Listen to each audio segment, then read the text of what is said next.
world. He still had some congestion going on. He sounded worlds better. And I always joke and I say, yeah, Dad, I know it made it better.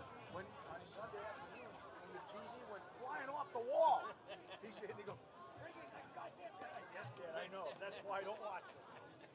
Yeah. So the view is good here? Check. It is. So you and I can be here? Yes. That's good.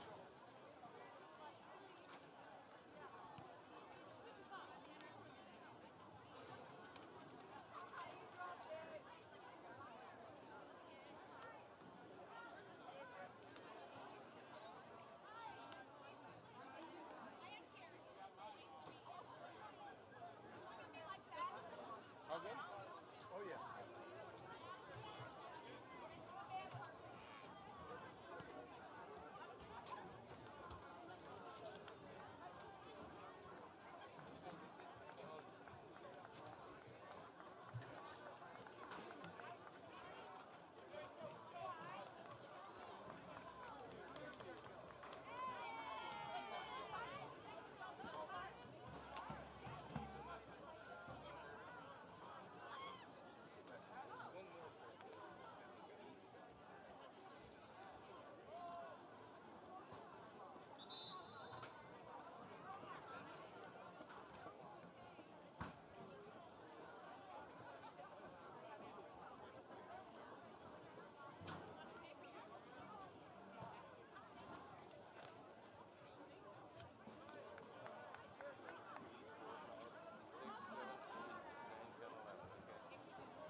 Since you have the first, you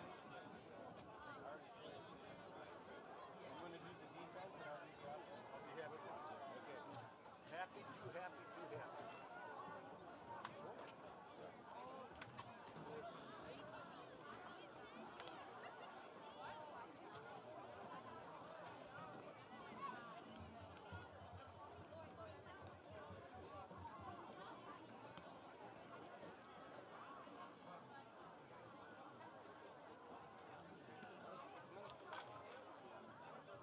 And I'm ready.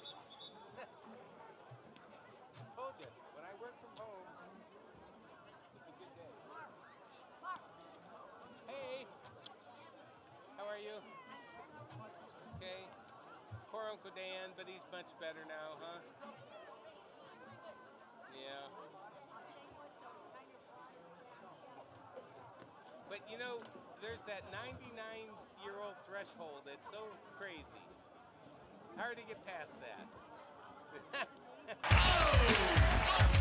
know what?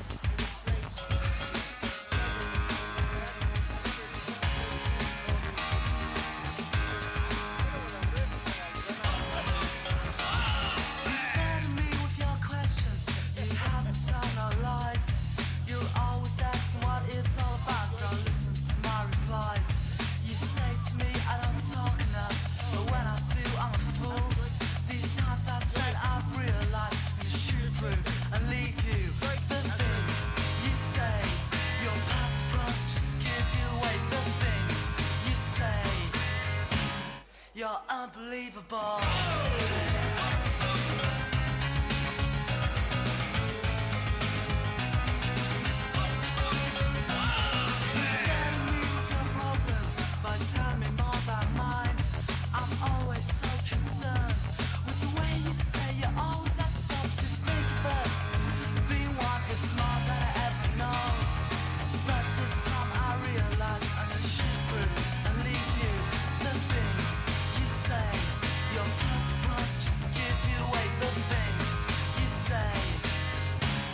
You're unbelievable.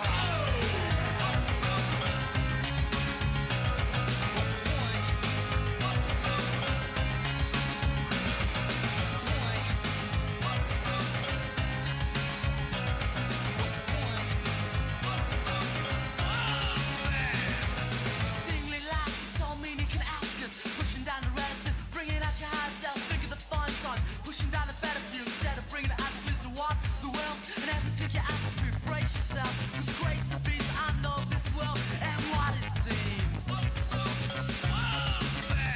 You burden me with your questions. You have me tell no lies. You're always asking what it's all about. Don't listen to my replies. You say to me I don't talk enough, but when I do, I'm a fool. These times I've spent, I've realized I'm shivering and leave you. The things you say, your purpose just give you away. The things you say, in thought I love you more. The things you say, your purpose just give you away. The things you say, you're unbelievable.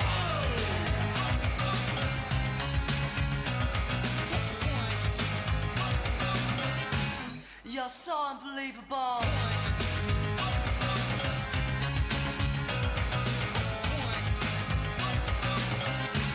You're unbelievable.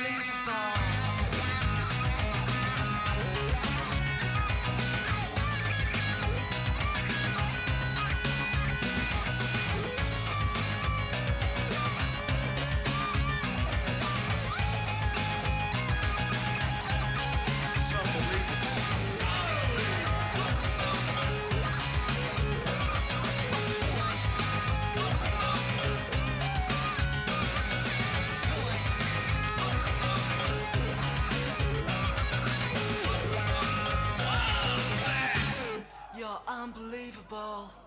Welcome to the big show. He could go all the way.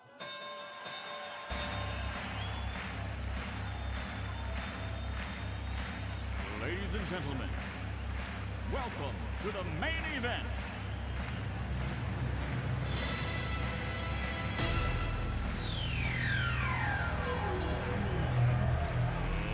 Let's get ready to rumble!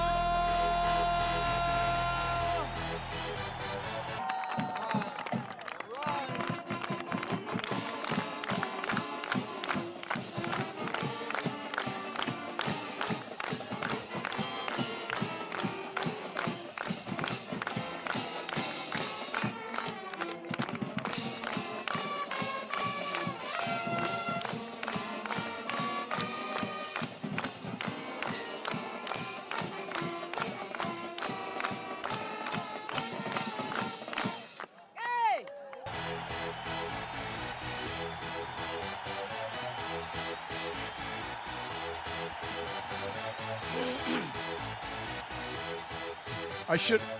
Y'all ready for this?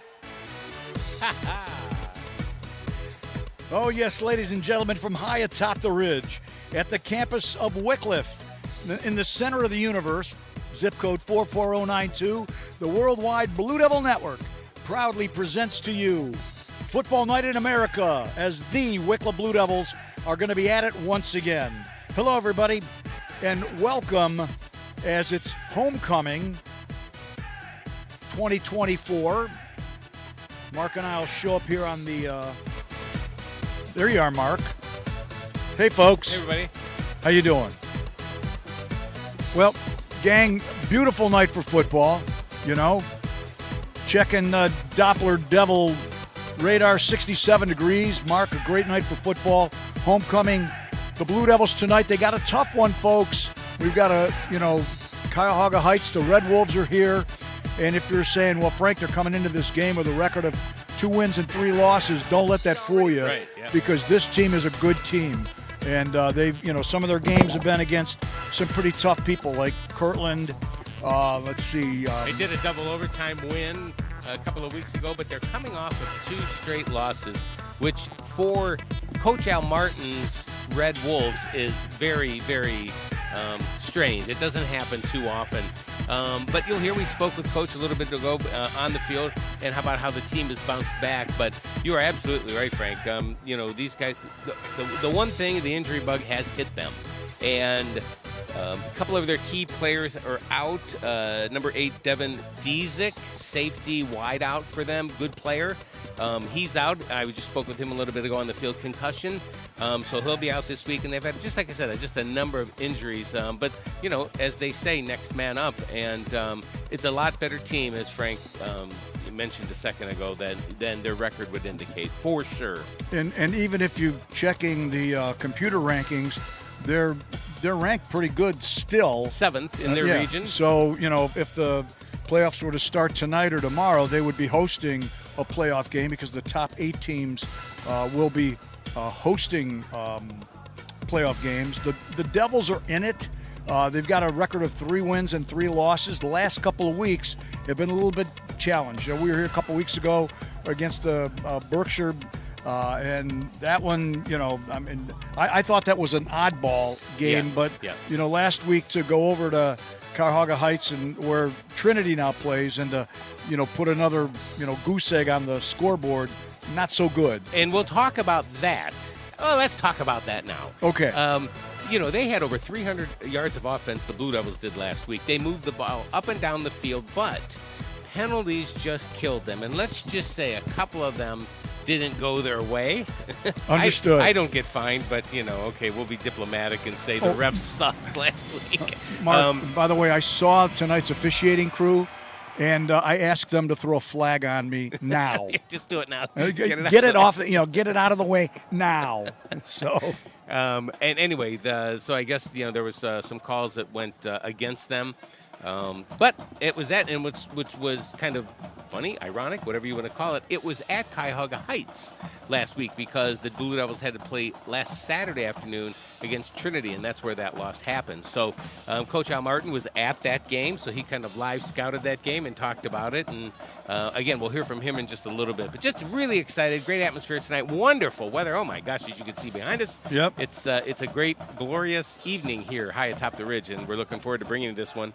And since it is homecoming, and we'll mention this probably a few times throughout the webcast, want to tip the the Blue Devil tale to our homecoming queen Juliana Adams and Grand Marshal Nunzio Zivnaska. Oh, Nunzio. Yeah, Okay. so congratulations. That's a big deal. And actually, somebody was asking me if I was going to chaperone, the dance tomorrow night. I'm like, no, not really. I was thinking more or less like maybe crashing it, but right.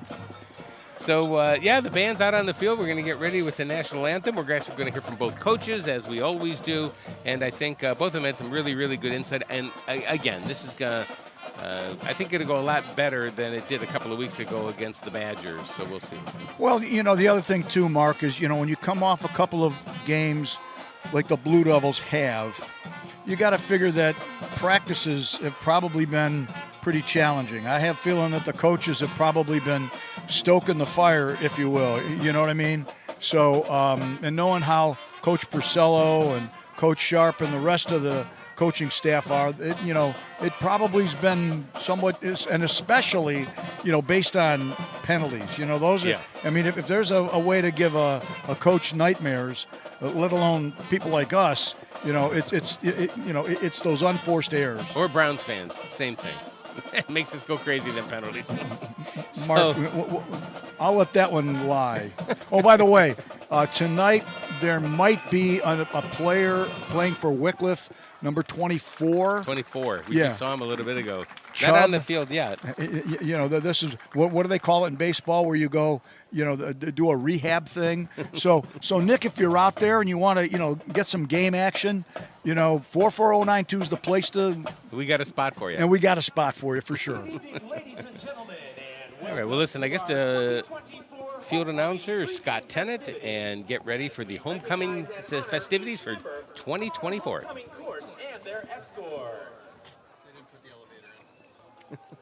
We begin with your first Grand Marshal candidate, and that is Jake Beal.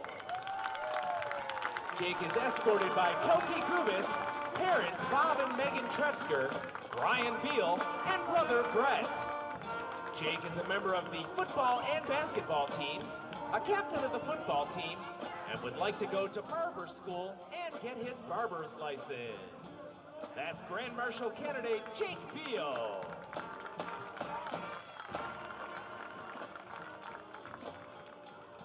Your first homecoming queen candidate is Natalie Blatnick. Natalie is escorted by Mia Kirk and her parents, Julie and Justin Blatnick. Natalie is a member of NHS and the softball team. She was accepted into the nursing program, and at the end of the program will be STNA certified. Natalie plans on attending the Ohio State University for optometry. That's homecoming queen candidate, Natalie Blatnick.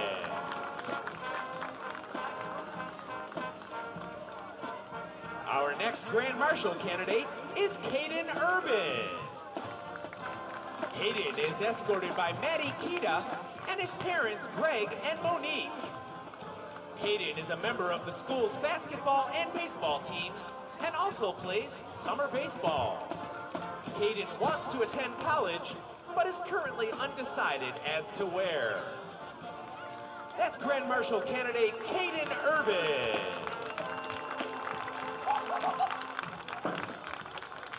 Next, we recognize homecoming queen candidate Lauren Smith. Lauren is escorted by Wyatt Bamer, Noah Dome, and parents Colin and Colleen. Lauren is a member of the girls' soccer and track and field teams, as well as student council and National Honor Society. She is a 4-year soccer starter, district DECA competitor, and is the recipient of the Coaches Award 2 years in a row for track and field. Lauren plans on attending a 4-year university. That's homecoming queen candidate Lauren Smith. Next is Grand Marshal candidate Caden Spalding. He is escorted by Carmela Frower, mom Colleen, and siblings Drina and Lena. Caden is a member of the soccer and basketball teams. He has maintained a good grade point average throughout high school, was the winning coach of the 3rd and 4th grade recreational basketball league, and started varsity soccer in this, his first year on the team. Caden plans on taking a year off school to work and possibly go into a trade. That's Grand Marshal candidate Caden Spalding. Your 2024 Grand Marshal runner-up is Walter Cable. Walter is escorted by Tiara Barnwell, mom Holly, and his sister Liberty. Walter is a member of the basketball team and currently holds the school record for most points scored in a game. He has a 3.5 grade point average, has several offers to play basketball at the next level, and has been a 4-year student athlete. Walter plans on playing basketball in college, playing basketball professionally, and having a good paying job. That's your 2024 Grand Marshal runner-up, Walter Cable. Your 2024 Homecoming Queen runner-up is Maddie Dwarney. She is escorted by Liam Weidmeyer, parents Michael and Carrie Dwarning, and brother Mason. Maddie is a 4-year member of the cheerleading squad and student council, a member of NHS, and a class officer, in addition to serving as captain of the cheerleading squad. Maddie plans on attending Kent State University to study nursing and to have a career as a pediatric nurse. Your 2024 Homecoming Queen runner-up, Maddie Dwarney. Ladies and gentlemen, your 2024 Homecoming Queen is Juliana Adams. She is escorted by Nathan Klinger, parents Marty and Christy Adams, and siblings Evan and Jess. Juliana is a 4-year member of the varsity soccer team, along with student council and kindness crew. She is a 2-year yearbook editor and community circle leader, and played tennis for a year. Juliana also serves as a captain of the girls' soccer team, has started her own photography website and portfolio, and hopes to attend a 4-year college to pursue a lifelong dream of becoming a sports photographer for the NFL. She would also love to travel in her spare time. That is your 2024 Homecoming Queen, Juliana Adams. Next up is Homecoming Queen candidate Ava Gabriel, escorted by your 2024 Grand Marshal, Nunzio Zivnaska. Ava is being escorted by her parents, Dave and Stacy Gabriel, and sister Morgan. She is a member of the basketball and soccer teams, student council, NHS, and learned lead serve. She is a two-time district runner-up for girls soccer and was a part of the 16-6 Lady Devils basketball team last year, which also happened to hold the school's best girls basketball record since 2008. Ava plans on attending a 4-year college and hopes to continue playing basketball. Your 2024 Grand Marshal, meanwhile, Nunzio Zivnaska, is escorted by Ava Gabriel, along with parents Ed and Angela, and siblings Dom, Tesla, Bree, and Jags. He is a member of the football, basketball, and baseball teams, student council, and kindness crew. He is also a captain of the football team. Nunzio plans on attending college to pursue a major in environmental science and to play sports. That's homecoming queen candidate Ava Gabriel escorting your 2024 Grand Marshal, Nunzio Zivnaska. Ladies and gentlemen, let's hear it for your entire 2024 Wickliffe Homecoming Court.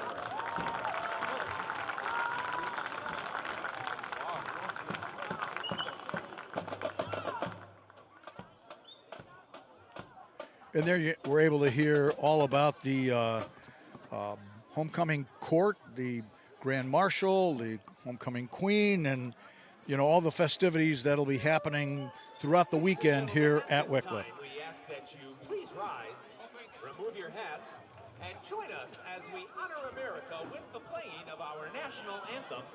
After which we ask that you please remain standing for the playing of the Wickliffe High School alma mater.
And since we got about 13 minutes to go before kickoff, Mark had a chance to speak with both head coaches, and we'll hear from Mark's chat with head coach Al Martin right now. Well, back at home, and your Blue Devils tonight take on the Cuyahoga Heights Red Wolves, and we are happy and really glad to welcome back to Wickliffe Memorial Field. Here high on top of the ridge, Coach Al Martin. Coach, welcome back. How are you? Great. It's great to be here. It's a beautiful facility. We enjoy coming over here. Last week, well, actually, last couple of weeks, you're coming off the last couple of losses. And, for you guys, you're not used to that. I mean, 2 weeks in a row, that kind of a thing. And I know at the beginning of the season, when you were asked about playoffs, you said, we can't even think about that. We've got a back-to-back with Sugar and Falls and Kirtland and this and that. Since that time in the last couple of weeks, how are you feeling about the team? I think they'll rebound. It was a good week of practice. What can you tell me? Yeah, it's a good week of practice. I think we'll rebound and play better. We didn't play very well last week against Independence. And obviously Kirtland, we struggled against them as well. We had a couple big wins before that against Crestwood and Chagrin, two pretty good football teams. So really disappointed in how we played last week. We expect to play a lot better tonight. I did some looking today, and of your opponents that you played, and you missed a week because there was an open week there. It's like 22-6 their combined record, and you guys hung in with a lot of those teams. So, like I said, when I looked at that, and I thought, well, I think this game is, a lot different than their record. Your offense is Justin Schaefer. Is he your quarterback? Zach Schaefer's our Zach quarterback. Schaefer. I'm sorry. Yeah, Zach he's Schaefer. a sophomore, and he's been coming along, and we expect him to play very well tonight. In the preseason, I saw a couple of videos. He's a tall kid. He's a sophomore. He had brothers that played here, too. What can you tell us about him a little more? Yeah, he's a good-sized kid. He had two older brothers, Max and Sam, who played for us, who were really good football players for us on a couple of our really good teams. He's a really good football player. He's just young. He's developing. He's learning the game, but he really practices hard. He's got a really good competitive spirit about him, and he gets better every week. That's awesome. And it must be nice to see, especially from August to now, how these kids develop, and, who knows in January what they'll look like. Right. So talk about your offense, because the listeners, hopefully we have a good bit from the Red Wolf side, but we definitely have a lot of Blue Devil fans around the world. And just to kind of set things up, your offense, Zach is quarterback, and can you talk a little bit about your players, maybe a little bit about your line, what you guys do and how you play the game on offense? Yeah, Gavin Chamberlain's our fullback. He's guy who gets a lot of carries for us. We've, for many, many years, we've run some triple option under center, and then we've gotten into empty to throw the ball, and we try to be balanced and make people prepare for both of those things, which we don't think is very easy to do. But for us, tonight is about execution. We haven't been executing very well. We got to be more physical up front. We had a good week of practice, and we hope to see some of the benefits of that tonight. On the defensive side of the ball, I imagine just like a lot of other teams, you've got a lot of guys that go both ways. But also, there's some injuries you've had to deal with. Talk about the health of your team and the defense. So I guess, first of all, did this wave affect the defense more than it did the offense, and maybe a little bit about the defense? Yeah, we've been really hurt by injuries. We lost a two-way starter, Anthony Rocco, in their first scrimmage. Yeah. He was kind of maybe a key player for us both ways in the offensive line. We've lost two inside linebackers to injuries. Obviously, we're out Devin tonight, who's one of the best players in the area. So we've been hurt by injuries. It hurts you on both sides of the ball. We've had some young guys stepped up last week defensively and played pretty well. Flew around the field, played with some confidence, gained some experience. Then they had a full week of practice this week to try to get a little bit better. So we're hoping that they've improved a little bit, especially in the area of tackling. We didn't tackle great last week against Independence. We'd like to tackle a little bit better tonight. Nice. Last one for me. The Blue Devils on film last year, you took it to us at home, and it's a new year. A lot of the same players on both sides. What did you see on film maybe different from last year, or things you were concerned about for the game this year? Yeah, they've been young the last couple of years. They're always well coached, and I saw them at our place against Trinity last weekend, and they play with a lot of confidence. It's a completely new team in the sense that, as high school kids get a year older, 2 years older, they get a lot bigger, a lot more confident. There's a lot of skill and talent running the ball. They're diversified in terms of who carries the ball. Then they set up their play action stuff really well. They run a really nice scheme offensively. And then defensively, they got some players who get after it and are aggressive. So they're a much improved football team. We lost a lot of guys. We had a lot of seniors who played last year. So it's a little bit different where they're at and where we're at. But both teams, don't have the records they want to have. And this is a big game for both teams tonight. Gotcha. Coach Al Martin, thanks so much. Welcome to Wickliffe. Good luck tonight. And we'll talk to you down the road. Thank you very much. Thank you. And there was Mark's interview there with Coach Al Martin of Cuyahoga Heights. And I'll get this ready for you. okay. Folks, we're about 7.5 minutes away from tonight's opening kickoff. And do want to make mention that tradition at homecoming at halftime is the performance of Aquarius. And I think this is the 55th anniversary from the first time that what was the Wickliffe High School marching band basically doing Aquarius. So we'll probably see a lot of alumni out on the field at halftime as they will be doing that as part of tonight's halftime activities. Having a look at the weather again. Sun going down, probably get a little cooler once the sun is down, and we got about 67 degrees. And this is, as you heard in the interview there with Coach Martin, this is a good critical game for both teams. Cuyahoga Heights coming in here with a record of 2 wins and 3 losses. The Devils 3 up, 3 down, and it'll be a good test basically for both teams. And speaking of which, I think Mark had a chance to talk with Coach Marsh Purcello, and we'll get his insights. Well, here we are back at home, and tonight, homecoming 2024.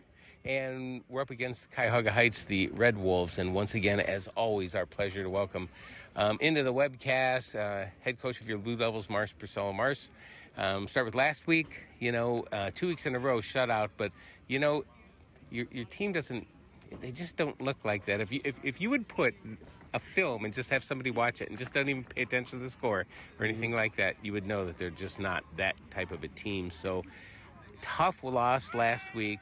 Talk about that first of all, and then we'll talk about this week. Yeah, well, 2 weeks ago, Berkshire, they came in and they were pretty good, and they beat us up, and we didn't play very well. We had a really rough week of practice. We had some sickness going through our team, but we didn't play well. And then last week at Trinity, we played pretty well. Actually, moved the ball. We just couldn't punch it in. Couple flags that were a little questionable, and I'm not one to complain about refs too much, but it kind of changed the momentum of the game, and I thought we played pretty well. We watched film on Monday, and it wasn't, it was pretty good actually, and our defense played really well last week. So, but yeah, that's that was last week. So, well, when last time we saw you at home, we played against Berkshire, and overall kind of healthy. How'd you come out of last week? Health of the team, how are they doing? Yeah, we're good. We're actually at full go here. So that's good. Last week we weren't really 100% healthy, but this week we are. So we're back and ready to go. So the Red Wolves, I looked at their record today, and it's a little deceiving. They've only played 5 games because they had that open week, but their opponents are combined 22-6 or something like that, some crazy number. So, if you look at somebody, they'll just look at the record and go, "Wow, that shouldn't be too hard." But it is. Talk about what you see about these guys. Every year, Coach Al Martin, it seems like he gets these guys going no matter what the level of talent he has. What do you see? And from this squad this year, and then what about the challenge tonight? Yeah, they're good. They're big up front, and they do what they do. They're a triple option team, and then they get into empty sets and throw the football, and there's no mystery on defense. Pretty much they're in a 5-2, and they're a slanting defense. So, they've always been like that since we've been playing them, and Coach is a very smart coach. He runs a good program, and so they're going to do what they do. I think we have a good game plan for them.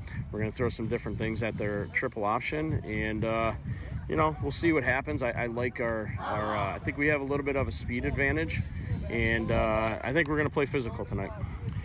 If you look at their quarterback, Zach, I forgot his last Taylor, maybe? I forgot his last name, but he's a tall kid, sophomore, had brothers that played there before. He looked pretty good when you saw him on some of the film that I did watch. Anything about that concerns you? You had mentioned speed and... Well, they're a triple option team, so they're going to run him. But, he's not their typical quarterback that runs their offense. They're typically, they have a guy that's a little smaller and quick, like real fast. Oh, right. So he's a little different style than what they're used to using. So we'll see. I think he throws the ball pretty well, but we're gonna try to get a lot of heat on him when they're in their passing sets, and hopefully our guys can get to him before he can get rid of the ball. So on first down, when your defense is on the field, what do they like to do? They want to run the ball. Okay. They're going to try to run it. They run their triple option. It's a lot of dive and dive fake. And so all week we've been prepping our guys for it, and it's triple option football. So defensively, you have to, we're assigning 4 guys to the dive, we're assigning 4 guys to the quarterback, and then we got 2 guys to the pitch, and then our safety sitting in the middle of the field. So, we even had practice this week where we didn't use a ball because when you defend option football, you just go to your assignment. It doesn't matter where the ball's at. So you assign guys to people, and so, their fullback's going to get tackled every play whether he has the football or not. And so it's just how you defend option football. I've studied the offense a lot. We actually ran some back in 2015-16. So just, something we know a lot about, and we'll see what happens. So. Okay. So on the offense, the last couple of weeks, Frankie has just played, and as the rest of the guys, just played their asses off, and then come out with that kind of thing. But, it's crucial middle of the season. You've come a long way since August. Is there a concern with that, or these guys just bounce back, or what do you? No, they're just playing. They're playing. They're fine. Their attitudes are positive. We fixed stuff that we didn't do well in the last 2 weeks, and we'll see what happens. We got 4 games left, and with playoff hopes, and so these guys are optimistic about that, and they're gonna play hard. That's for sure. They're gonna play hard and play physical. So we'll see what happens. I'm looking forward to tonight, and yes, we'll see what happens. Mark Purcell, thanks so much, Coach. Good luck tonight. Thank you very much. All right. And there you had a chance to hear comments from both head coaches as we're almost ready to kick it off, Mark, and get things underway here. Yeah, and we're waiting for this one. And actually, when the schedule first came out, Frank, I was even thinking, how are they going to? This was always to me the measure game, the game that measures, how good the team is. It's the middle of the season, and we're here. It's homecoming, and we're getting ready to get underway, and I'm looking forward to it. Great, Mark. It looks like Cuyahoga Heights is going to have the ball first, and back deep is number 24, Zach Unger, along with, looks like number 12, Nick Amherst, and I think that's number 3, Kyle Porter.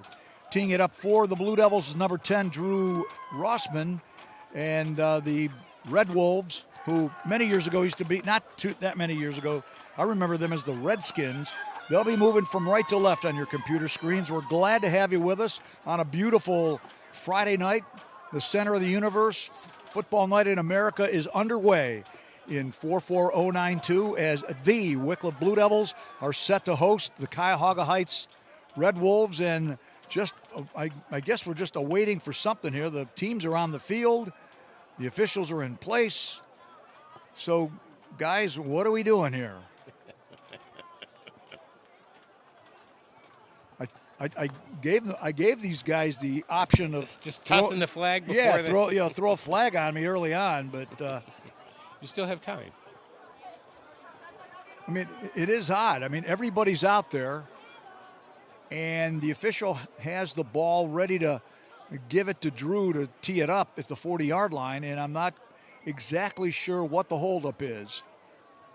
All the other officials are in place. Okay, now he's teeing it up. And we're about to get underway here on the Worldwide Blue Devil Network. We're so glad to have you with us here as the 3-3 Wickliffe Blue Devils are set to get it going against the 2-3 Cuyahoga Heights Red Wolves.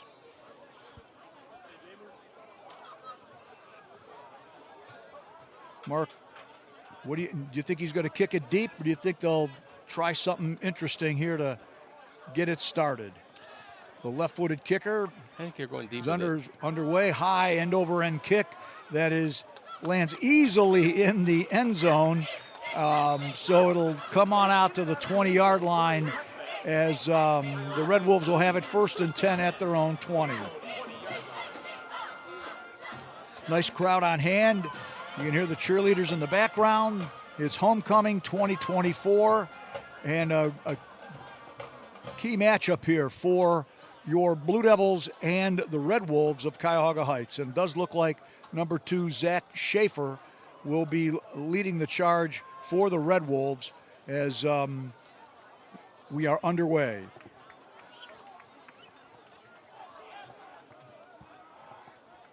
Cuyahoga Heights sends 2 wide to the right side slot there, and man in motion.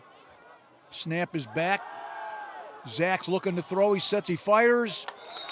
And it's broken up there by number 20, Jim Wheeler of the Blue Devils. And Mark, there was a little bit of bumping going on while the ball was in the air. No flag, so. Well, that's good. At least they're going to let him play. Yeah, Zach I was just going to say. Was the attendant receiver.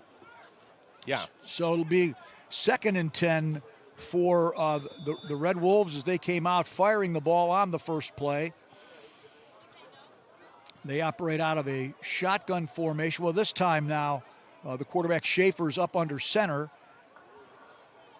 The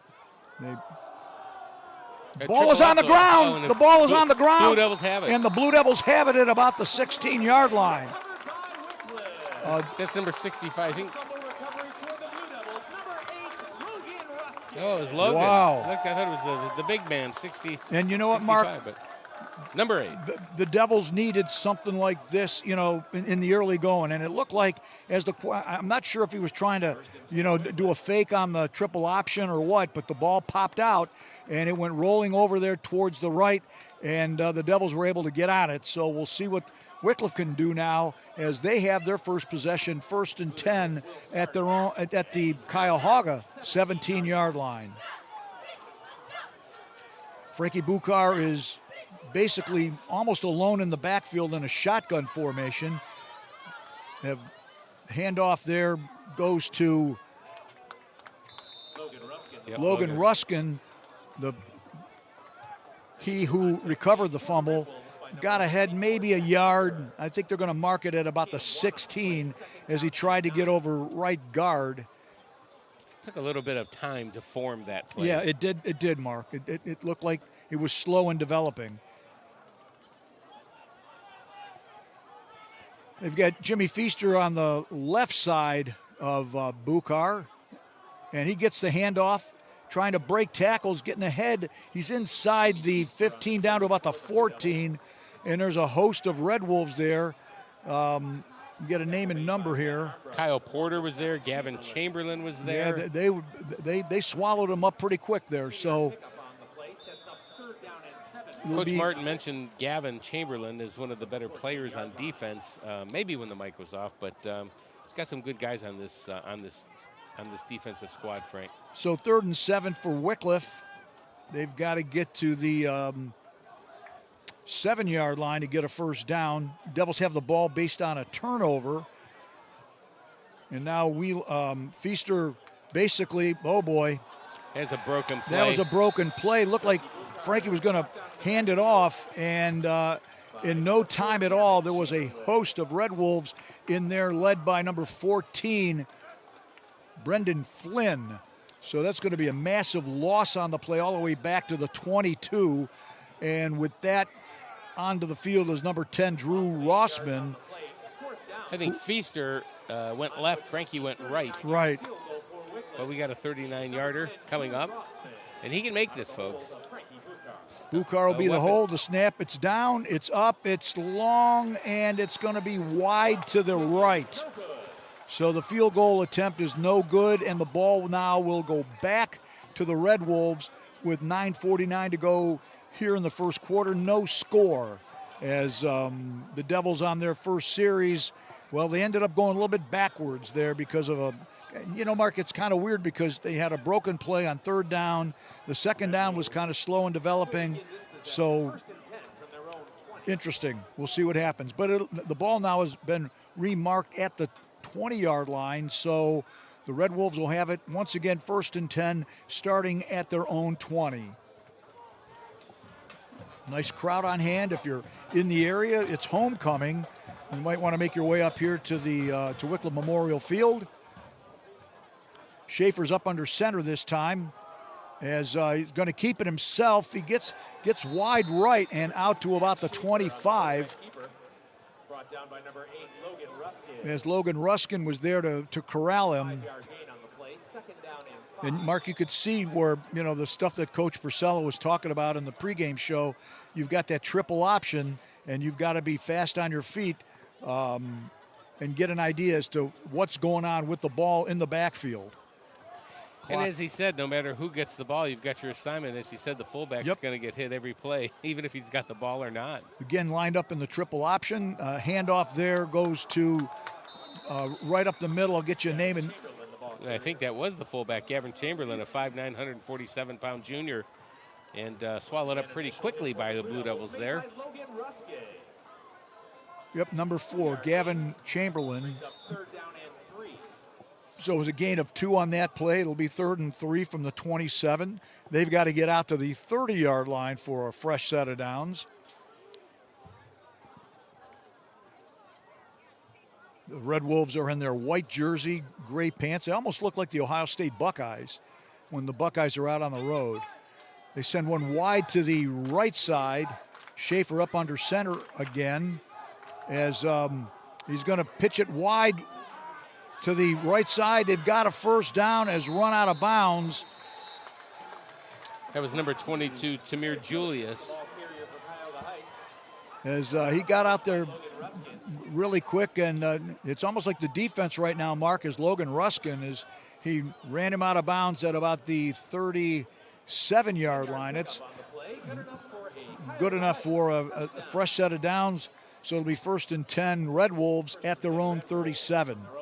Well, it's certainly nothing that the defense of the Blue Devils haven't seen before. It's just part of that triple option package that they've got to tighten up just a little bit here on this series. This time they've got a wide receiver wide left, one wide right. Again, the quarterback, Schaefer, keeping it himself as he tried to get over right tackle, maybe a yard. Yeah, I think they're going to give him the 38-yard line. Was that Sather that tackled him? Yep.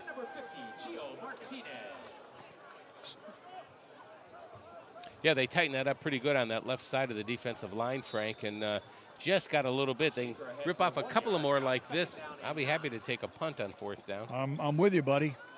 This time they're sending wide to the Tamir Julius, wide to the left side. They've got a flanker on the left in the slot as they're going to throw a little swing pass to. Nice play. Nice pursuit there as the swing pass went to number 9, Curtis Vanderveer. As Ralph Jackson brought him down, but only a gain of 2 on that one. So it's going to set up 3rd and long for the Red Wolves at their own 40. They've got to get to their 47 for a first down. Good outside pursuit there by the Blue Devils. That Vanderveer, he was in motion to the near side, and Ralph Jackson was able just to corral him once he got the ball and right up the line of scrimmage. Nice play by the defense. Mark, I think a good test for the Devils tonight will be what kind of pressure can they get on the quarterback. You'd think he's going to throw here on this one, and he is. Schaefer's looking to throw. He fires. He completes it for a first down into Wickliffe territory as there on coverage was Ralph Jackson, and he just got the pass past him as they completed it to, I think that was to Porter, and they bring him down at the Wickliffe 49-yard line.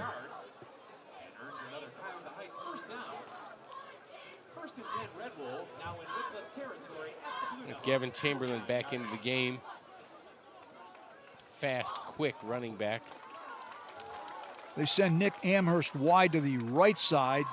They set up, and again, what looks like the triple option as the quarterback, Schaefer, again, they seem to like trying to get wide to the right over right tackle, and maybe a gain of 2 on that. Yeah, it's going to be down to about the Wickliffe 47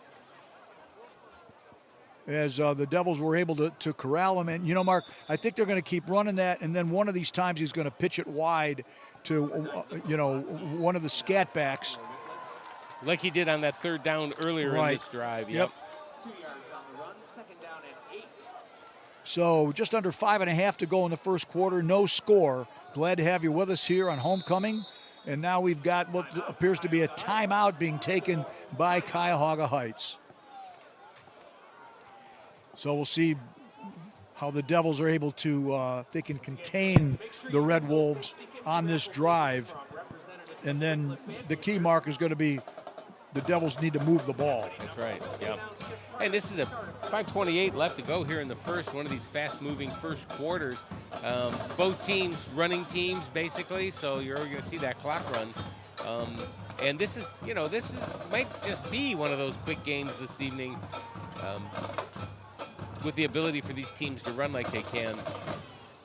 Yes. Yes. Yeah, it's just funny watching that triple option because, so far it looked like he's went to the first option for the most part up until this point. He only went to that third option a couple of times. The third one was on that first down that you were talking about. He pitched it out to the right. So, and then they were coming to the left, and the Blue Devils were stopping a little bit. Then they go back to the right, and they seem that's when they pick up their first down. So we'll see what Coach Sharp and the defense can dial up here as we get back underway. Second down, 5:28 to go in the first. And Schaefer now up under center as they line up in that triple option set. And Schaefer looking to throw. He sets, he's firing, he's got a guy wide open as he completes it there to number 9, which is Curtis Vanderveer, down to the Wickliffe 26-yard line. And they found a little crease in the defensive scheme for Wickliffe, and he put the ball right on the money. Frank, and I hate, it seems like when they complete passes on it, more time than not, we've seen this year, the defender is right there. They're just not knocking the ball out of the hands. Yep. They're just waiting for him to catch it seems like, and then tackle him. I mean, no hands are in there. No, they're not blocking arms. It's just a little frustrating. They're covering well. So they, on the next play, which was 1st and 10 from the 26, they handed off to the first back through, which I believe was Chamberlain, and he gets ahead down to about the 20-yard line. So that's going to be a gain of 6, as it looks like the Red Wolves have something brewing here in the first quarter. A little under 4.5 to go. No score yet, as the Red Wolves have now marched from their 20 to the Blue Devils' 20-yard line. 2nd and 4, as they set up again in the tight triple option set. And it looks like, Mark, I think there's what was probably a broken play. As Schaefer turned to his left, and I think he was looking for Julius, and Julius went to his left, and the Devils were able to wrap him up and bring him down for a loss of 1 on that play, as it'll now be 3rd and 5 back at the Wickliffe 21-yard line. Nice pursuit there by the interior defensive line of the Blue Devils. I think led there by Darch, number 55. So we'll see what they set up, again, up under center. Very tight formation. Devils right up on the line. He's looking to throw. He's firing for the end zone, and it's broken up back there. Good defensive play there by the defensive. I think, was that Ralph Jackson? I think it was. No, it was Jake Beal. So with 4th and 5 to go, we'll see what if Cuyahoga is going to go for the first down, or if they themselves. No, it looks like they're going to go for it here, as compared to try what would probably be like a 39-yard field goal. Devils bunching up on the line of scrimmage. Quarterback's looking to throw. He fires, and he completes it for a first down. And he competed it to number 24, Zach Unger. I think the Devils were looking that they were going to probably try to run something off guard or tackle, and the Red Wolves crossed him up, and Unger was wide open there in the right flat. So fresh set of downs. It'll be 1st and 10 at the Wickliffe 13-yard line. 3:15 to go here in the first quarter. No score.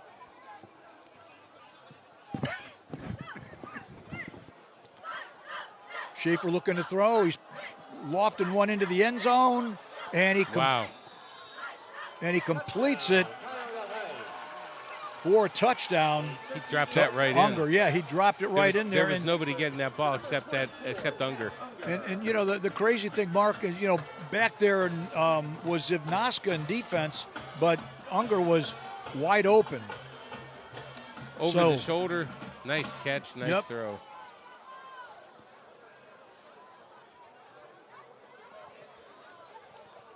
So the Red Wolves set up in an interesting formation for, is it going to be a point after try, or are they going to run something? Nope. It looks like they're going to, a placement where number 27, Bryce Roush, will be on to try the point after. The snap is back. The kick is up. And the kick is no good. Wide to the left. So 3:06 to go in the first quarter, making the score Cuyahoga Heights 6, the Wickliffe Blue Devils nothing. Well, a nice long drive ends in success and a touchdown for the Red Wolves. And, definitely a better showing the last time we were here, the defense, but they're still giving up that third down and that fourth down. And they've got to play through that series to be able to stop these guys so they can get off the field and get the offense back onto the field. Well, and the quarterback's had time to throw, and he's been able to find his open receivers. And they've been open. And they have been open, with the exception of the well-defended pass in the end zone. But hopefully the coaching staff will make some adjustments here and help the Devils get to be able to accomplish what they need to accomplish. As, again, number 27, Bryce Roush, has it teed up at the 40. And we've got deep for Wickliffe, Jimmy Feaster, Zivnaska. And Mark, is that Bukar back there? Got a high end over end kick that's going to come down at about the 27. And it was fielded there by, I think, Logan Ruskin. Oh, Nick Oboski, I apologize.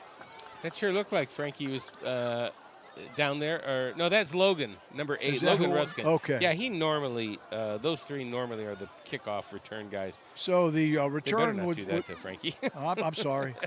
They better not do that to Frankie.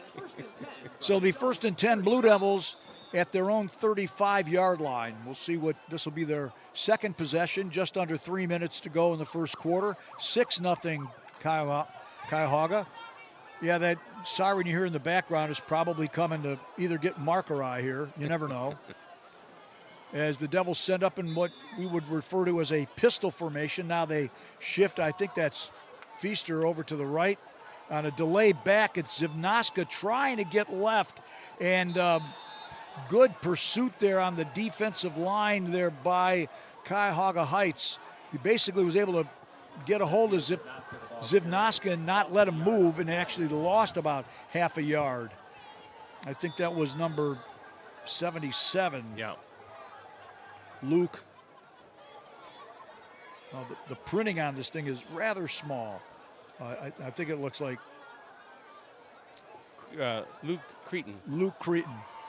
So 2nd and 11 for the Devils at their own 34. They hand it off to Feaster right up the middle, and he gets a nice gain over 40 to about the 41-yard line. As Luke Cretin again was in there on that tackle. And now Logan Ruskin coming off the field as his helmet, I think, needs some hardware adjustment needs to be done. And in his place is Jimmy Feaster. It'll be 3rd and 4. Devils have to get to the 45 for a first down. They operate out of a shotgun formation.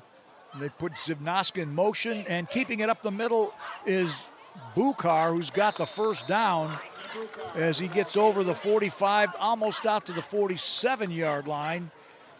He faked the handoff to Zivnaska and was able to get over to left guard for the first down. That's the first down for the Blue Devils tonight, as we're about a minute and a half to go here in the first quarter. 6-0. Red Wolves on top in the early going.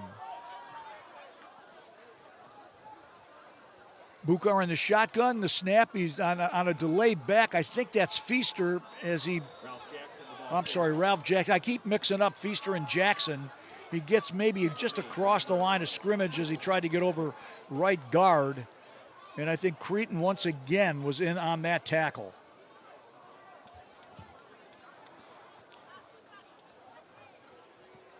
No gain on the play, 2nd down and 10.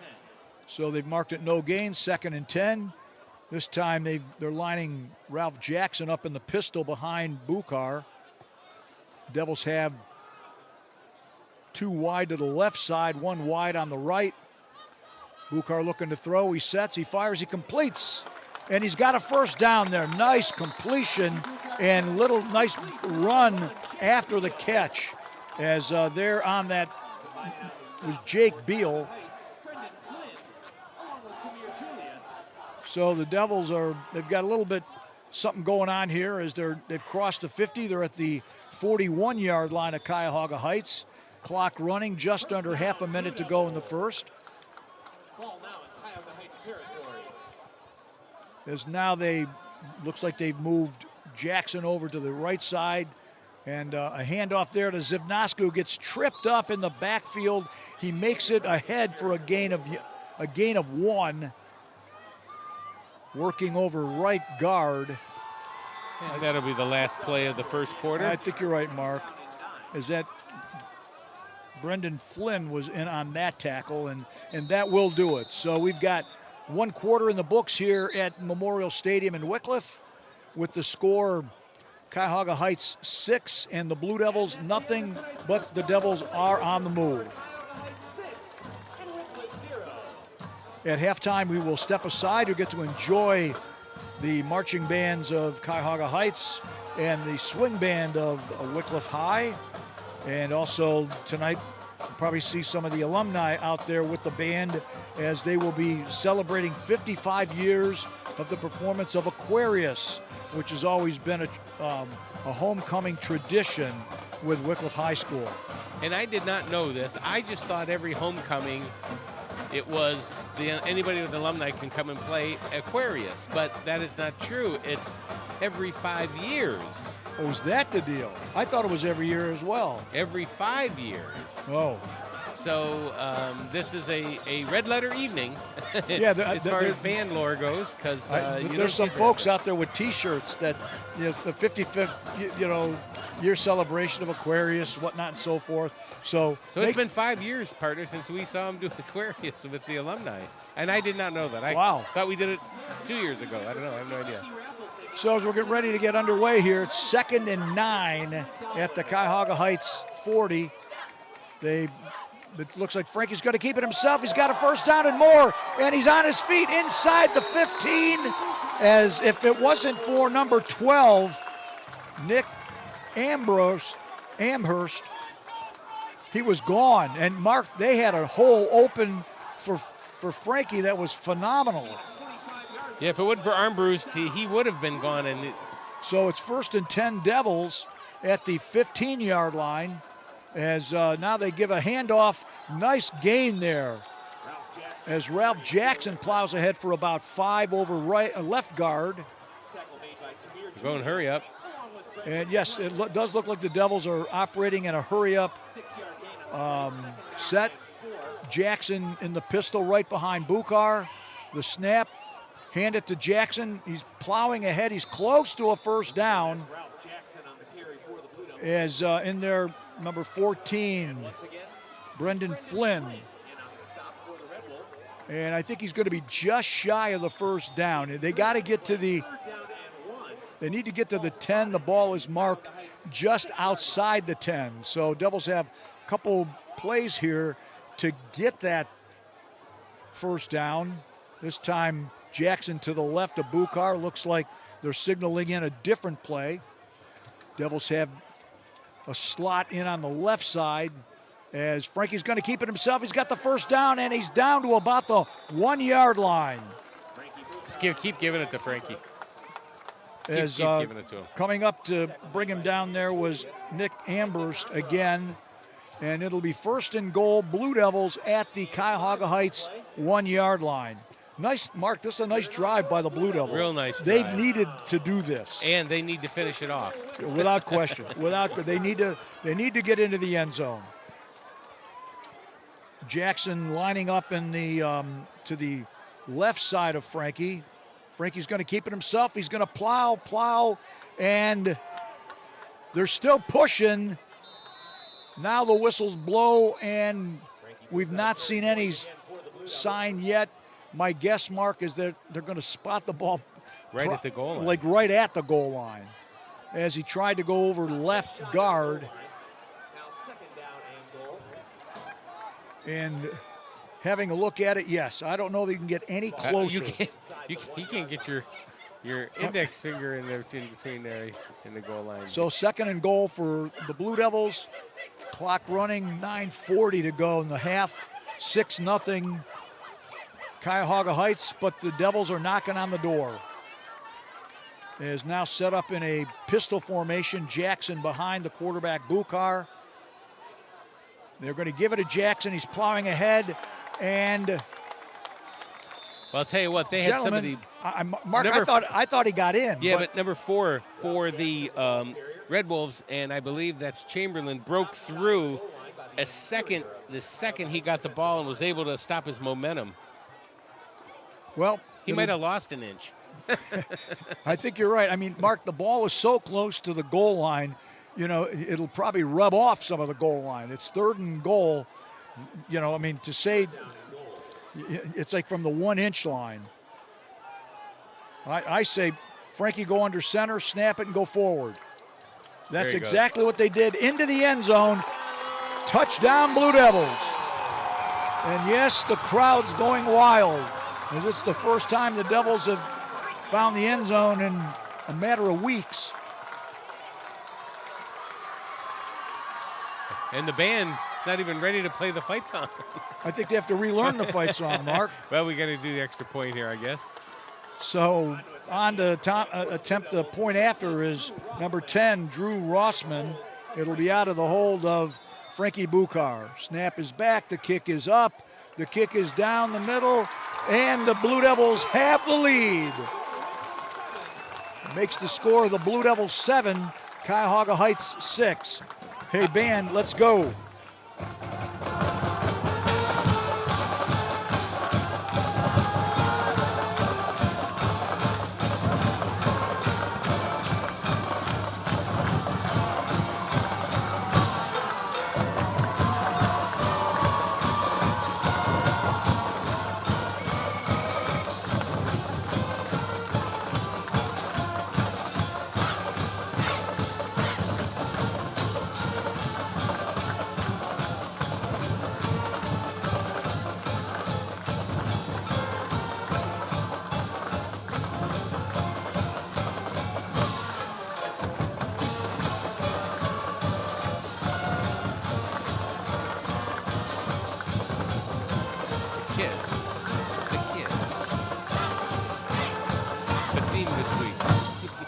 And there you have is Mark. Hopefully we get to hear the band a few more times. A few more times tonight. and we really hope we hear the alma mater one more time tonight. That would be wonderful. Back deep for the Red Wolves is Zach Unger, back at about his 5-yard line, and he's flanked by a couple of his teammates up at about the 15. One of those being number 9, Curtis Van Dever, and number 12, Nick Amberst. As Grossman gets up under it, and it's going to land into the end zone, and that'll bring the ball out to the 20-yard line for the Red Wolves, and they'll have it 1st and 10 from their 20.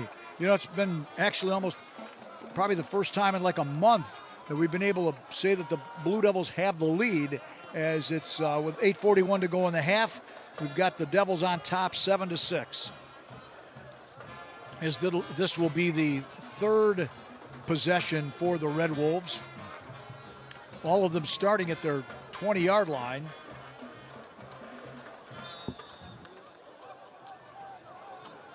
They send one wide to the right side, setting up in the triple option, give it right up the middle, and the Devils were not fooled. Nice pursuit there as the quarterback, Schaefer, tried to get over between center and guard, maybe a yard. 2-yard pickup on the play, 2nd Well, they marked it a gain of 2, so it'll be 2nd and 8 from from the Cuyahoga Heights 22-yard line.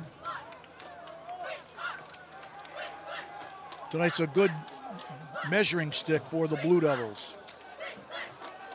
As this time, Schaefer's alone in the backfield. Looking to throw. He's under pressure. He's looking long as it's going to be picked off. Picked off at the 50-yard line. And back there playing it beautifully was Jim Wheeler for the Blue Devils. Mark, I think Schaefer thought he was going to have wide open deep there. Tamir Julius, but he underthrew it and Wheeler picked it off. That's the 2nd turnover tonight here for Cuyahoga Heights, and the Blue Devils are set up in great field position at the 50-yard line. Boy, I tell you what, we really needed that one, and he was just kind of playing center field once Schaefer let it rip, and just was out there in the middle. Wheeler was just out there in the middle and was able to grab it. Yep. And that's, finishing off the plays. That's what we were talking about earlier. They're right there on these pass defenses, but they need to catch the ball. And they did that time for another Blue Devil turnover. Awesome number 2 tonight. So it'll be actually 1st and 10 Wickliffe at the 49-yard line of Cuyahoga Heights. Devils are already out on the field. They're setting up again in this pistol formation. We've seen quite a bit tonight. They've got a receiver in the slot, which is Zivnaska out on the right side. And it looks like Jackson is lined up behind Bukar in the shotgun. Snap is back. They give it to Jackson, he's got a host of yards. And Ralph's feet still going. Wow. Folks, Mark, I don't know what Mars told him on the sideline, but Jackson just bulldozed his way down to the 36-yard line of Cuyahoga Heights. Mark, correct me if I'm wrong. I think that looks like a new number, 3712. That's the way Eastwind runs, folks. The Devils have some hop in their step right now as Frankie's going to keep it himself. There was a blitz coming on as he tried to get over left tackle. As on that keeper, he gets over left tackle for a gain of about 1. Ben, I think it's Armburst, was there to bring him down after a gain of 1. Armbrust, yep. Folks have to admit that the printing on their roster is rather small, so it takes an extra moment. But you got to give them kudos to the Cuyahoga Heights staff. Everybody and his brothers mentioned on as a person on the team. Mark, we've got a timeout on the field being taken by the Wickliffe Blue Devils, so it's 6:50 to go here in the first half. Your score is Wickliffe 7, Cuyahoga Heights 6. Well, I'll tell you what, Wickliffe needed a game like this, especially over the last couple of weeks, and how things have went. And, they were just so frustrated after the game last week, just things not going their way. Even a penalty was, I've heard, even a 5-yard penalty was even walked off only 4.5 yards, and the other half yard would have gave him a first down, and the refs wouldn't give it to him. Wow. So it was frustrating from the team standpoint, a player standpoint, because they marched up and down the field. But just penalty after penalty, and tonight everything's been so far pretty clean. So far has looked, as Coach said, they had a good week of practice. You can tell everything's crisp. People are running. Ralph Jackson's having a game again. Finally, hadn't heard him from a while. Jake Beal, number 1. Haven't heard his name called in a while. So far, so good, partner. So as we're about ready to get back to action, it'll be 2nd and 9 at the 35 of Cuyahoga Heights. Jackson is to the left. They've got Zivnaska. And Frankie's going to keep it himself and tear off of left guard. Mark, they found something because they've been working the left side of that line with success as Julius brought him down, but not after he was able to get to the, what looks to be like the 28-yard line. So it'll be 3rd and 2 for Wickliffe as the Blue Devils are on the move once again after the turnover by Cuyahoga Heights on the interception as Jackson's powering for, he's going to be just shy of the first down. as working that left side of the line. Now we've got a late flag that came in. Let's see what back at about the 22-yard line. Let's see what, and the flag came in after what appeared to be after the play was over. I think this is the first penalty of the game. I'm looking at body language. They're going to get something from Wickliffe. Or no, I think maybe Cuyahoga Heights. A little bit of a conference there of the officials and what? Hey guys, why don't you help us out and give us a call as to what's going on out there? They're pointing at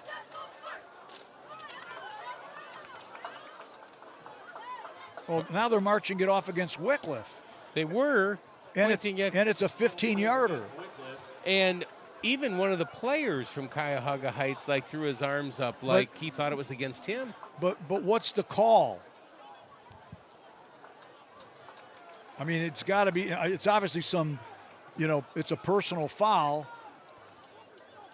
and it probably is one of those. If it happened after the play, it'll be it'll be third down, not second down. They didn't even make a call, did he? We've not seen any call as to what just happened. Well, it's going to be 3rd and 14 for Wickliffe. Now we've got a whistle and what?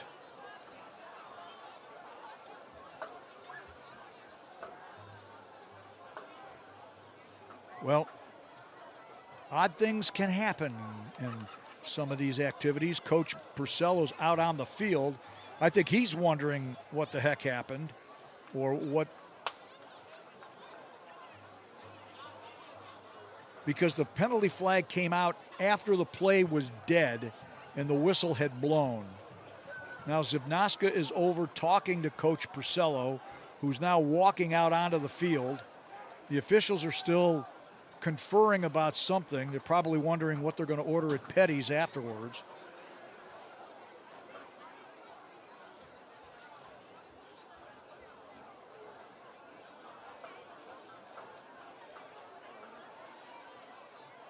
They're signaling something against both teams. Yet the yardage was marked off against Wickliffe.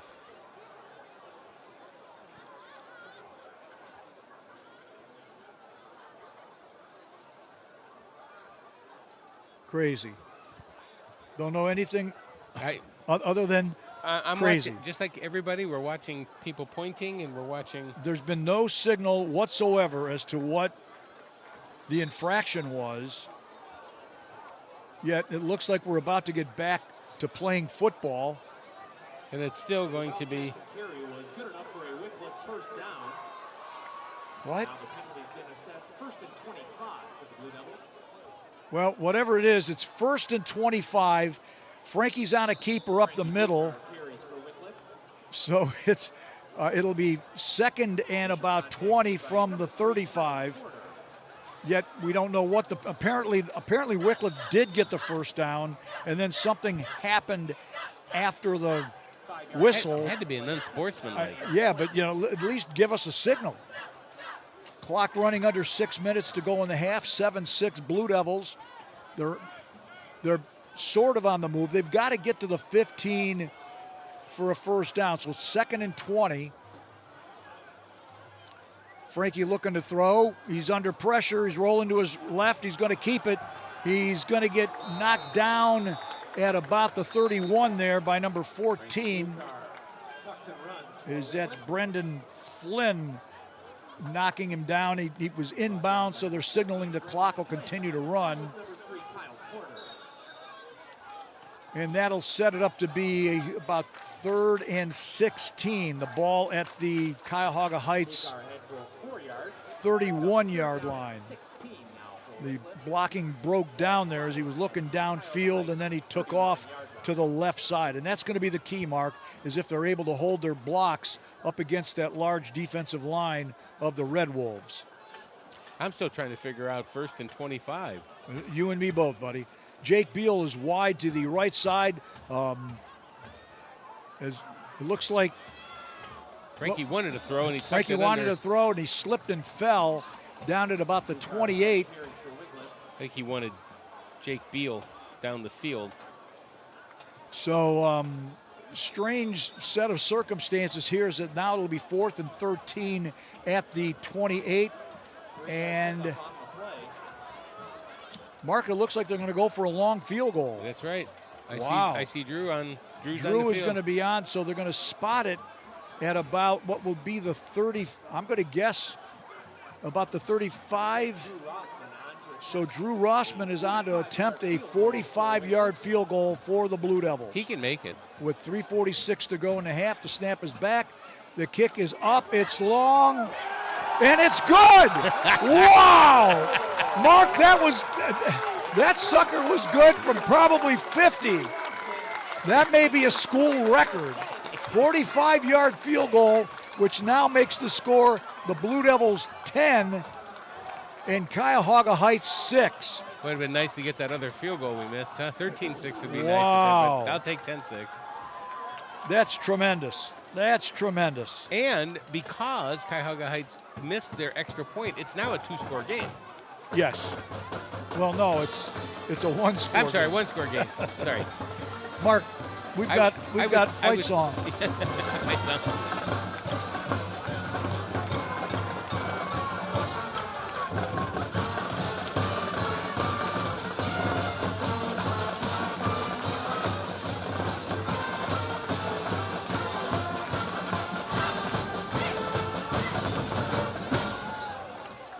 All righty, with 3:36 to go in the half, the Devils are on top of this one. It's a tight one, folks. 10-6 as Rossman has it teed up at the 40.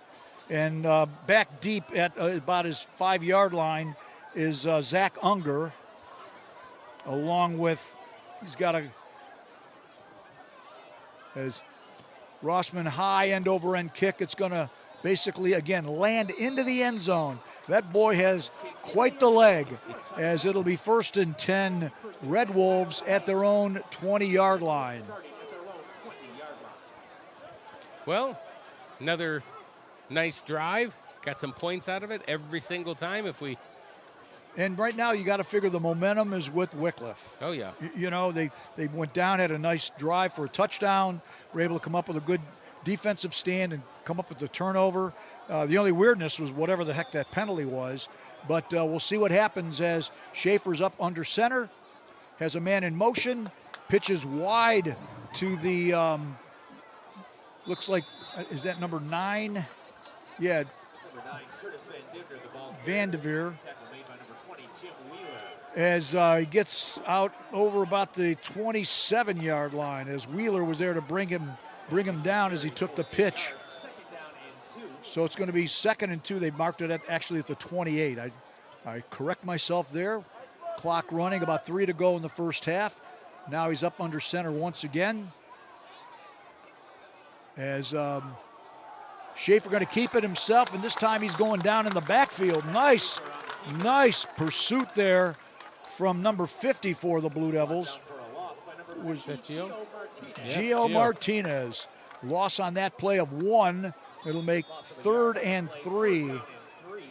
So if the Devils could tighten it up here, Mark, you may get that wish of seeing a punt from Cuyahoga Heights, but it's going to take some tight D on the part of the Blue Devils, as we're at about.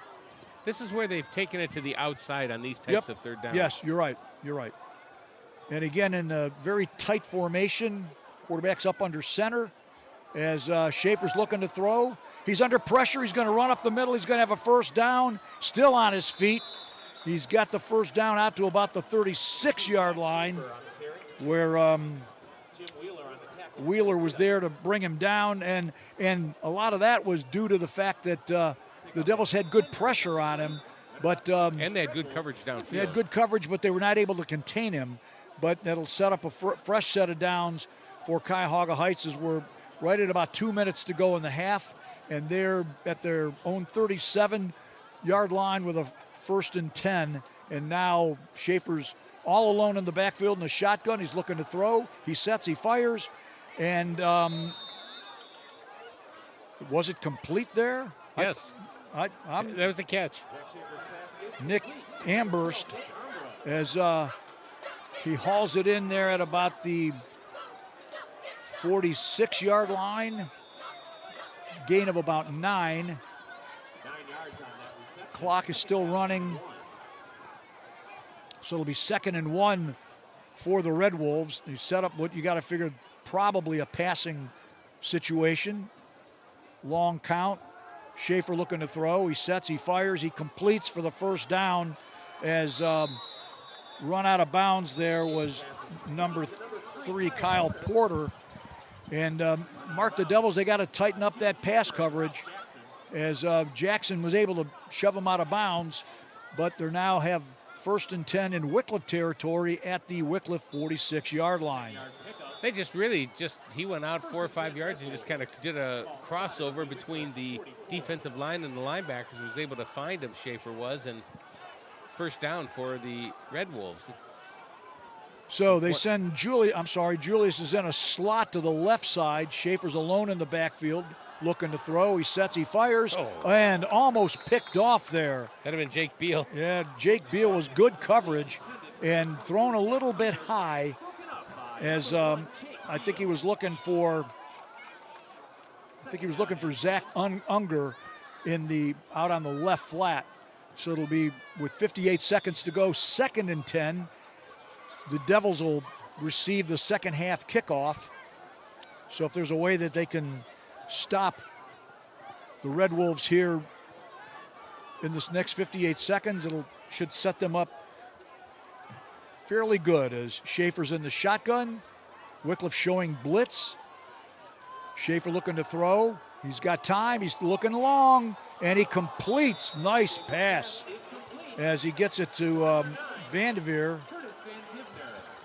While down to about the Wickliffe 20-yard line. It'll be first down for the Red Wolves. And, Mark, their guys are getting open. I don't know if Wickliffe's playing a man or a zone defense, but Cuyahoga Heights is getting the guys open, and the quarterback is putting the ball on the money. Those guys get outside. Schaefer really puts the ball right there where they can catch it. And he's a sophomore. Looking to throw again. He sets, he fires.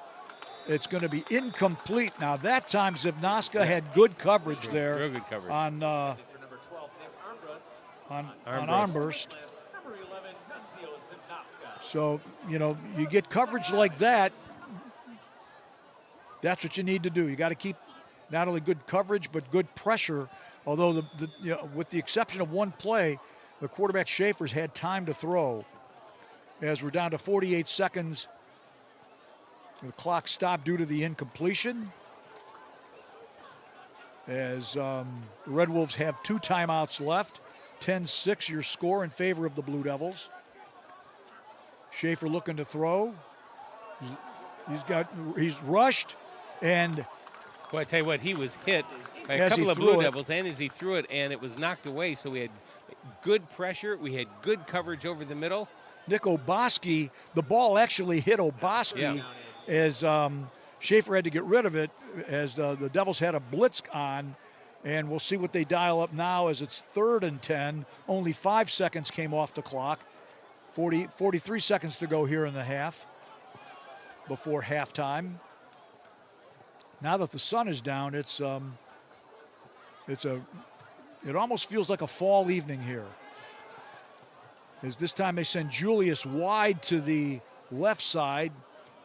Unger wide in the slot on the left. Schaefer looking to throw. He's under pressure.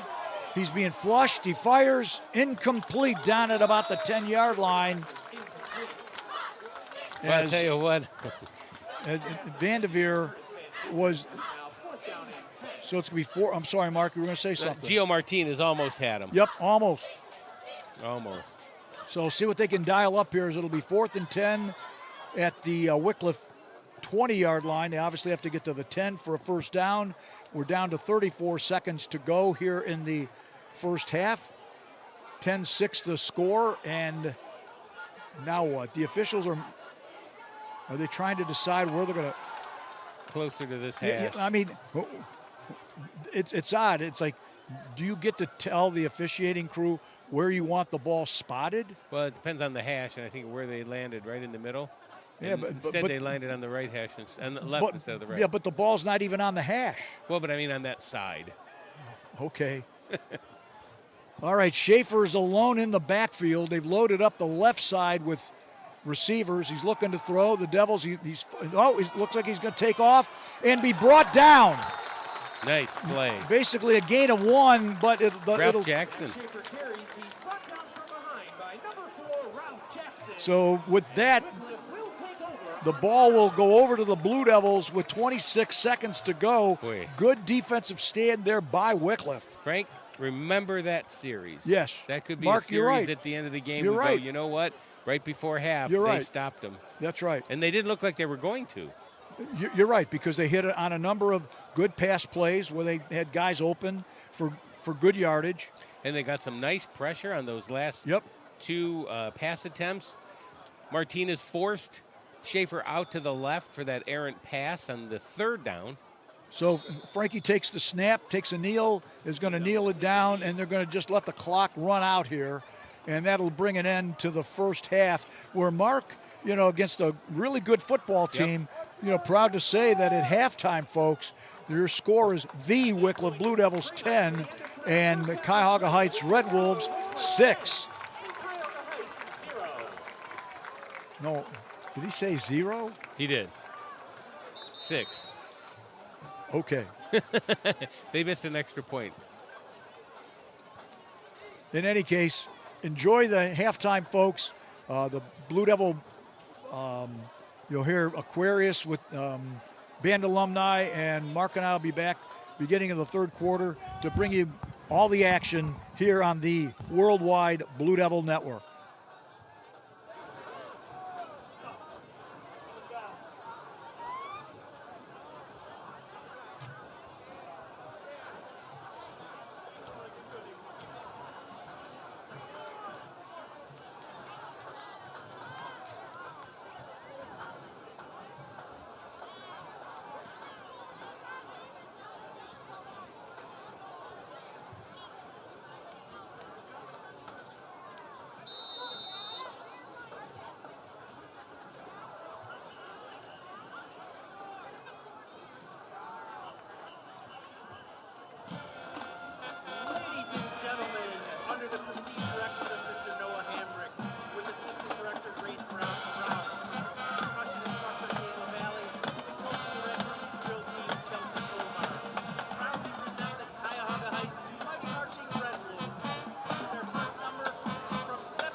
We start this evening's performance with the 1986 classic by Andrew Lloyd Webber, Phantom of the Opera.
with our next number, the 2003 Disney Classic, starring Captain Jack Sparrow and Miss Elizabeth Swan, The Pirates of the Caribbean, The Curse of the Black Pearl.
Continuing with the Disney theme, the hit movie from 2006, Cars, with the hit song from Rascal Flatts, Life is a Highway.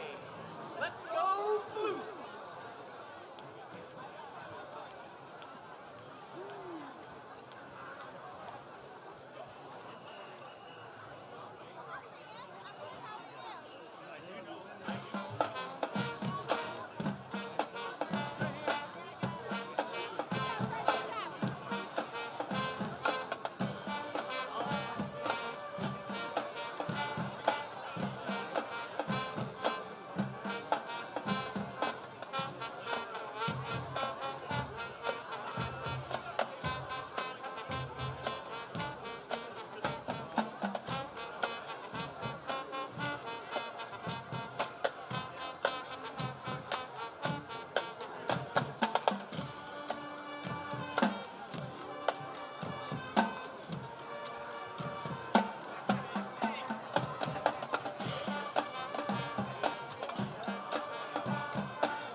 and gentlemen, Wickliffe Upper School is proud to present, under the direction of Mr. Evan Slamovitz, percussion instructor Noah Garrison, and low brass advisor Michael Picciano. It's the often imitated, but never yet duplicated, Wickliffe Blue Devil Swing Band! The band is being led downfield tonight by Majorette Mackenzie Cameron.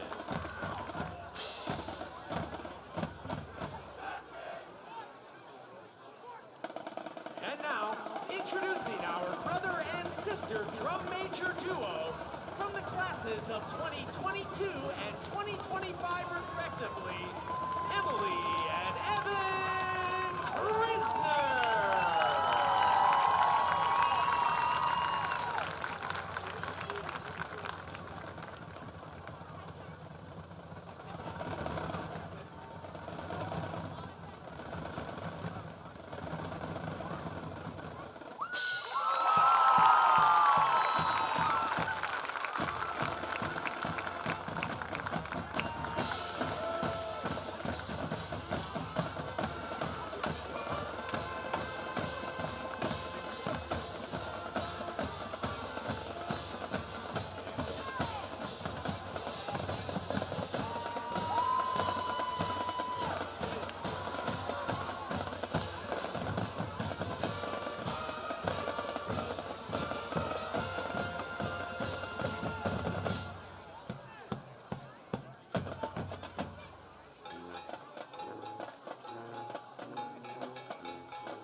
Some of the alumni in attendance this evening may remember back to 1981 when Joan Jett and the Blackhearts achieved true rock stardom with the release of their most iconic hit.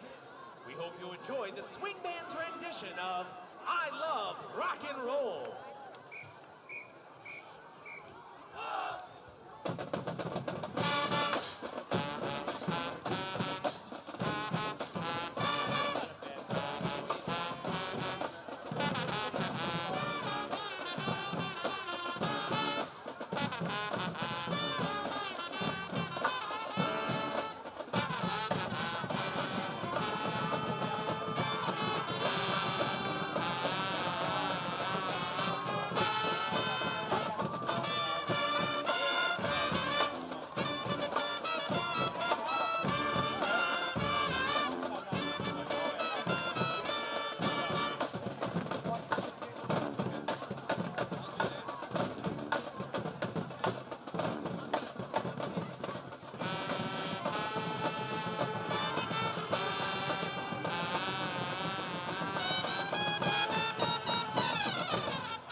The band extends a heartfelt thanks to its sponsors this season. At the Platinum level, our halftime show title sponsor, Call of the Wild Fund. And at the Gold level, D. Donato Tax Service Incorporated. Thank you for your very generous support of the Wickliffe Swing Band. Homecoming is always special in Wickliffe, and tonight is even more special as we carry on a tradition dating back to 1970.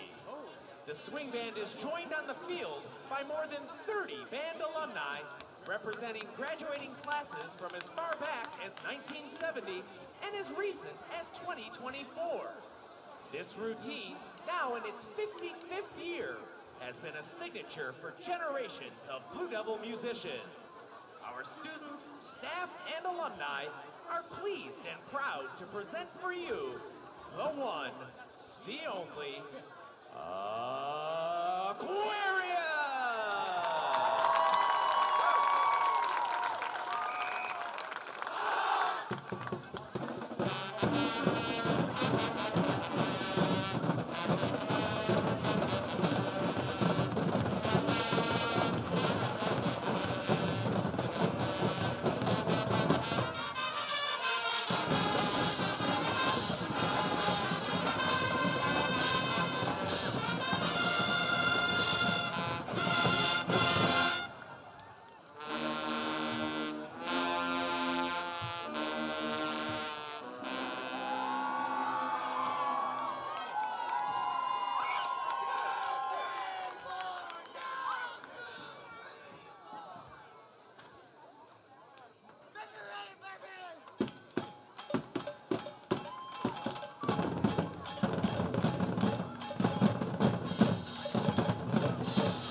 Gentlemen, the Wickliffe Swing Band, thank you for your very kind attention this evening. Good luck to both bands and more teams throughout the rest of the season. And as always, go!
Well, folks, that was a treat.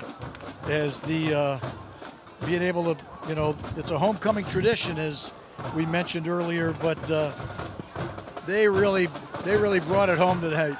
Yeah, it was pretty good. I was just down here in the stands, we're just below us with some relatives watching. It was nice.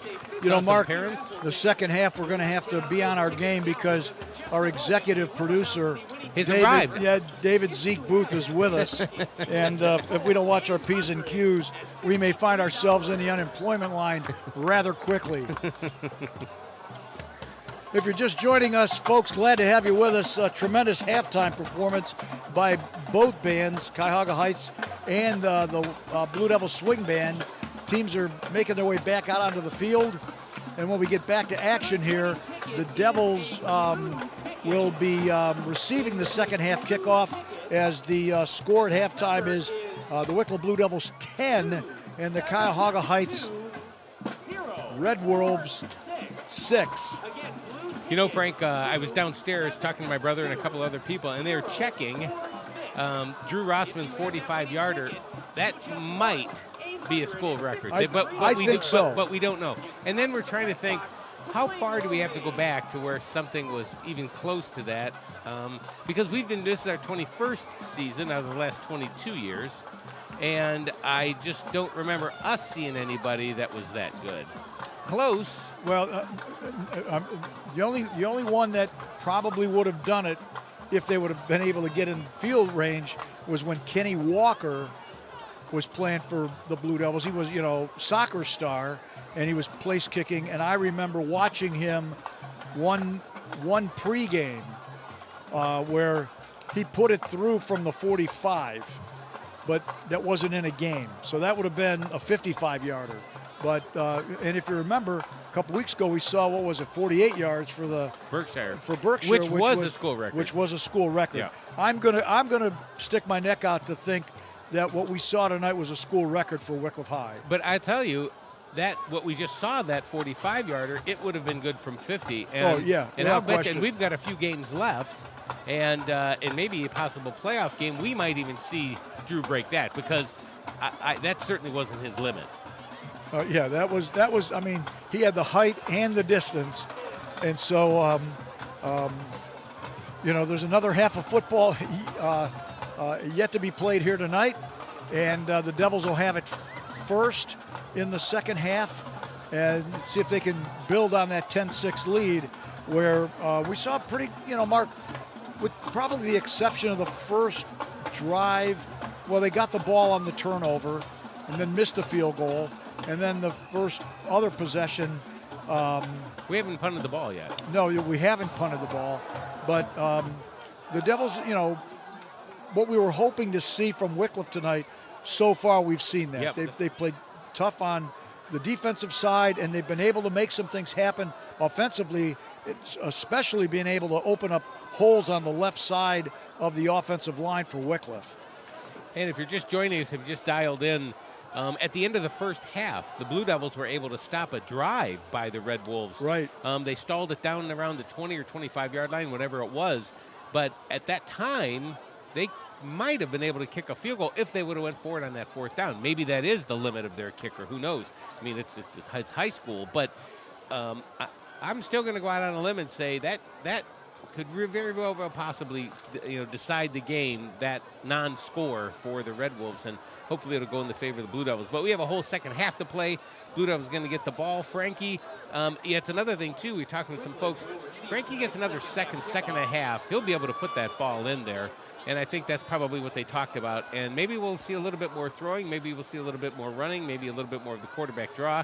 Because it seems like when Frankie was getting the ball, he was moving the ball well, and that might free it up for the other guys. So we'll see what happens. All right. Deep for Wickliffe at about the 5 is Jimmy Feaster. He's got Logan Ruskin and Zivnaska standing at about the 15, and teeing it up there for Cuyahoga Heights is number 27, Bryce Roush. I saw that they have a backup kicker, must be the JV, a gal, freshman. Number 11, Zivnaska. So just moments away from getting the second half underway. Now that the sun is down, it's feeling like a fall evening here, but a beautiful night here at Wickliffe Memorial Field in the center of the universe. Basically zip code 44092. And just like before the game started, Mark, it's like,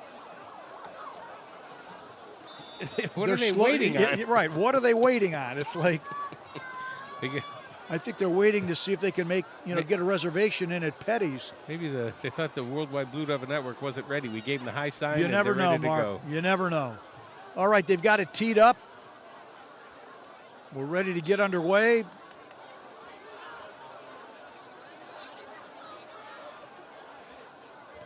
High end over end kick is going to come down to Zivnaska at about the 11. Across the 20. Shooting for the 25, and he's run out of bounds at about the 25, where number 22, which is Tamir Julius, as they're going to mark it at about the 24-yard line. So as we're underway here in the second half, it'll be 1st and 10 Blue Devils from their own 24-yard line. 1st and 10 Wickliffe. Blue Devils will start the second half from their own 24-yard line. As Frankie Bukar makes his way into the huddle, he's got instruction from the sideline, and the Devils break, and they send a couple wide to the left side. They got a man in motion. They're going to hand it. Nice. Whoa. Holy cow. A handoff there. Taking off. Logan Ruskin is gone for an 80-yard touchdown run. Wow. Green shoes. Mark. Logan Ruskin, they went again on the right side. He got over right tackle, spun, broke a couple of tackles, and once he got into that secondary, he was gone. As Drew Rossman, that took all of, it's 11:37 to go here in the second. The snap is back, the kick is up, and the kick is good. So, Mark, cue the band. And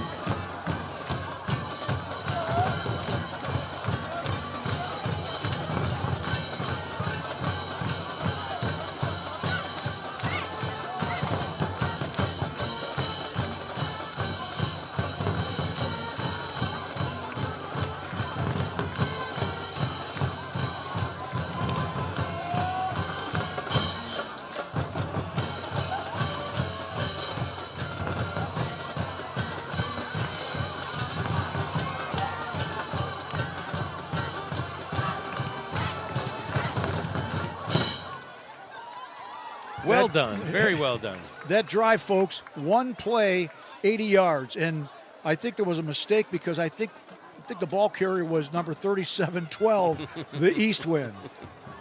Yeah, them green shoes. When you see them green shoes, you know it's number 8. Man, he was gone. Rossman teeing it up at the 40-yard line as deep for the Red Wolves is number 24, Zach Unger. And he's got a couple of his teammates over at about the 15-yard line, as we'll see if Grossman's able to put it in the end zone once again. High end over end kick, and that one is going to land at about the 5 and roll into the end zone for a touchback. So the first set of downs now will get started for the Red Wolves at their own 20-yard line, as we are not even, we're 23 seconds into the third quarter, and the Devils have pushed their lead out to a score of 17-6. Boy, Frank, when we saw him, I saw him the first time at the second week out in Geneva when they played St. John's. At St. John. When I saw Drew play for the first time and kick, I was just amazed. I mean, that's actually a weapon now, another weapon we did not have in week 1. So Schaefer's going to start up under center, and he's going to look he's throwing a little screen on the right side, and I'll get you a name and number as he completed it over there to number 12, which is Nick Amberst, and was able to get it out to about the 25-yard line, and I believe that was Jake Beal who came up to bring him down. So it'll be a gain of 5. It'll be 2nd and 5 as Unger comes wide to the left side, and they've got a slot in the left on the left side as well. The handoff bottled up right at the line of scrimmage. Good pursuit there by Wickliffe, as it's going to be no gain on the play, and it's going to be a keeper there by the quarterback Schaefer. Boy, I'll tell you what, the defense is really tightening up here. Big third down here, yes, boys. Yes, Mark, big third down is right. Here. So you got to figure they're probably going to throw it if they don't run it wide. And if they throw it, the Devils just have to clamp down on the coverage as they bring Julius wide to the left. Zivnaska is going out there to cover him. They're playing man, one high. And Schaefer's in a shotgun, looking to throw. He sets, he fires, he completes for the first down and more. As running out of bounds at about the 45-yard line is Curtis Van Dever. And on a crossing pattern, and Mark, that crossing pattern has been successful for the Red Wolves tonight. 20 yards on that play. Yeah, they bring that guy just like right over, just on the other side of the defensive line between there and the linebackers as they were dropping and they were in man, and just able to get it to him. So Schaefer's got a good arm, very accurate. 1st and 10 from the Cuyahoga Heights 45-yard line. Now Schaefer's up under center. And a pitch wide to Vanderveer. Try to get wide to the right. He's across the 50 into Wickliffe territory and brought down at about the Wickliffe 45 as Beal was there to bring him down. Gain of about 9.5 on that one. There you go, Van Divner just, again, around that end, and they're just taking it wide or right over the middle, Frank. That's the only plays that have been successful all night long for the Red Wolves. It'll be 2nd and 1. Clock under 10 minutes to go here in the third quarter. 17-6 in favor of the Blue Devils. But the Red Wolves are on the move. As up under center is Schaefer. They put Julius in motion. They hand it off. As they go over right tackle, they get the first down, get down to about the 41-yard line. Martinez was there on the stop, but the gain was good enough for a first down, and it's now 1st and 10 with 9:18 to go in the third quarter as they're at the Wickliffe 41-yard line.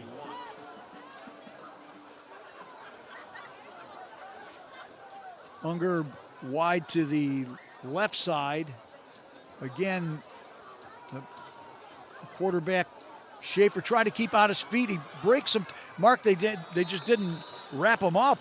He got wide to the right side, got inside the 30 down to about the 28 for another first down. As Beal had to come up from his defensive back position to bring him down. And the Red Wolves have something brewing here on their first possession here in the third quarter. 1st and 10 from the Wickliffe 27. They break the huddle. They're staying in a very closed triple option set. Long count. Now, two guys motion. That'll back up 5. Except they're going to lose about 3 on the play as they as Van Dever was brought down in the backfield, but that's probably a pre-snap penalty. Oh, looks like the Devils are going to decline it, and they'll take the loss of. So it's going to back it up to the 30-yard line, making it. Wait a minute. It's 2nd and scoreboard. Get with the game. It's 2nd and 13. They've got to get to the. Ball's at the 30. They've got to get to the 17. So it's 2nd and 13 here. Now we've got a whistle and what? It's 2nd down. Finally. Okay, guys, wake up down in the press box. 2nd and 13 at the 30. What was that? Some people assuming incorrectly. Now we've got now what? Same guy stops it again, that back judge. Oh, my gosh. That might be the umpire, but. Mark, I think what Coach Martin is saying is that the penalty, I think that's a pre-snap penalty, which would mean it's 5 yards. It's 5 yards. It would be 1st and 15. Yeah.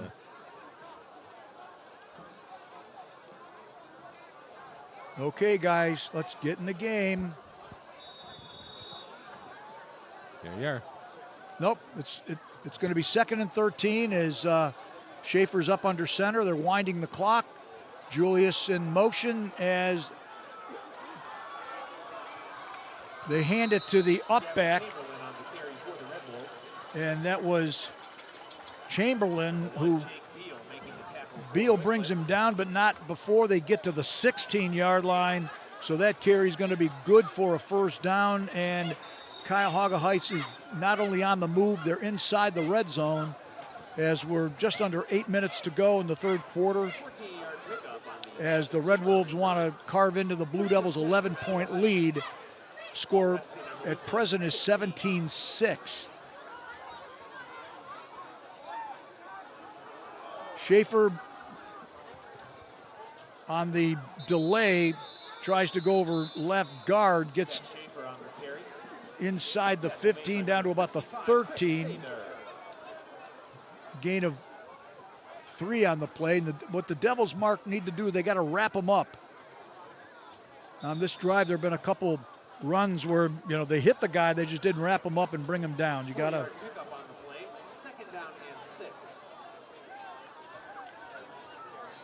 Clock running down to almost about 7 minutes to go as the ball is marked at the 12-yard line. They've got to get to the 6 for a first down. And now Schaefer's operating out of the shotgun, looking to throw. He sets, he fires, he's got a completion. And driving into the end zone. Wow, touchdown for Cuyahoga Heights. And is it I think I've been saying his name, Van Diviner. Diviner.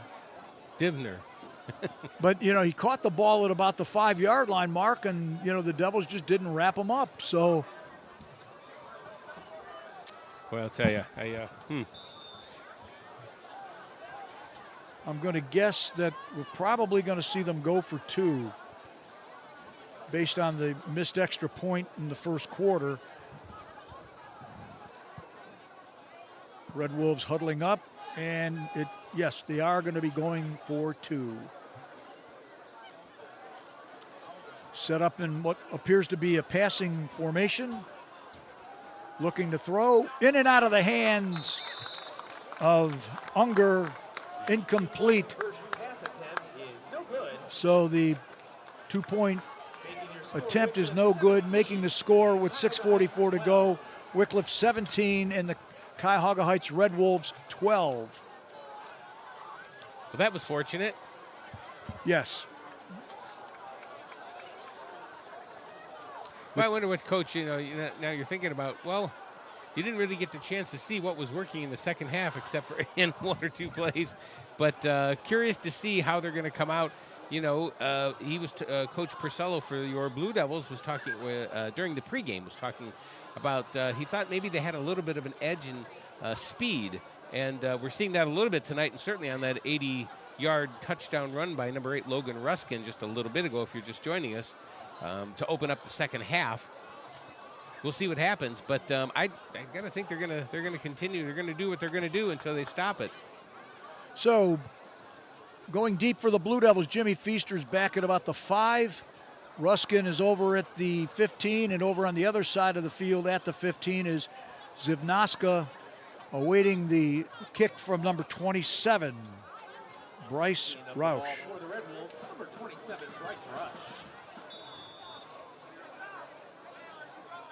Most of his kickoffs have been not all, they've come down around the 20-25.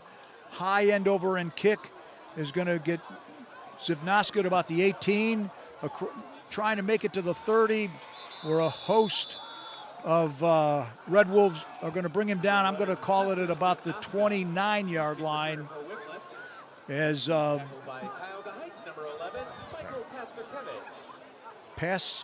there we go, Pastor Kevich. Folks, I think that last name has every letter in the alphabet.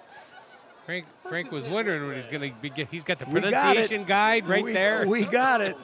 1st and 10 Blue Devils at their own 29.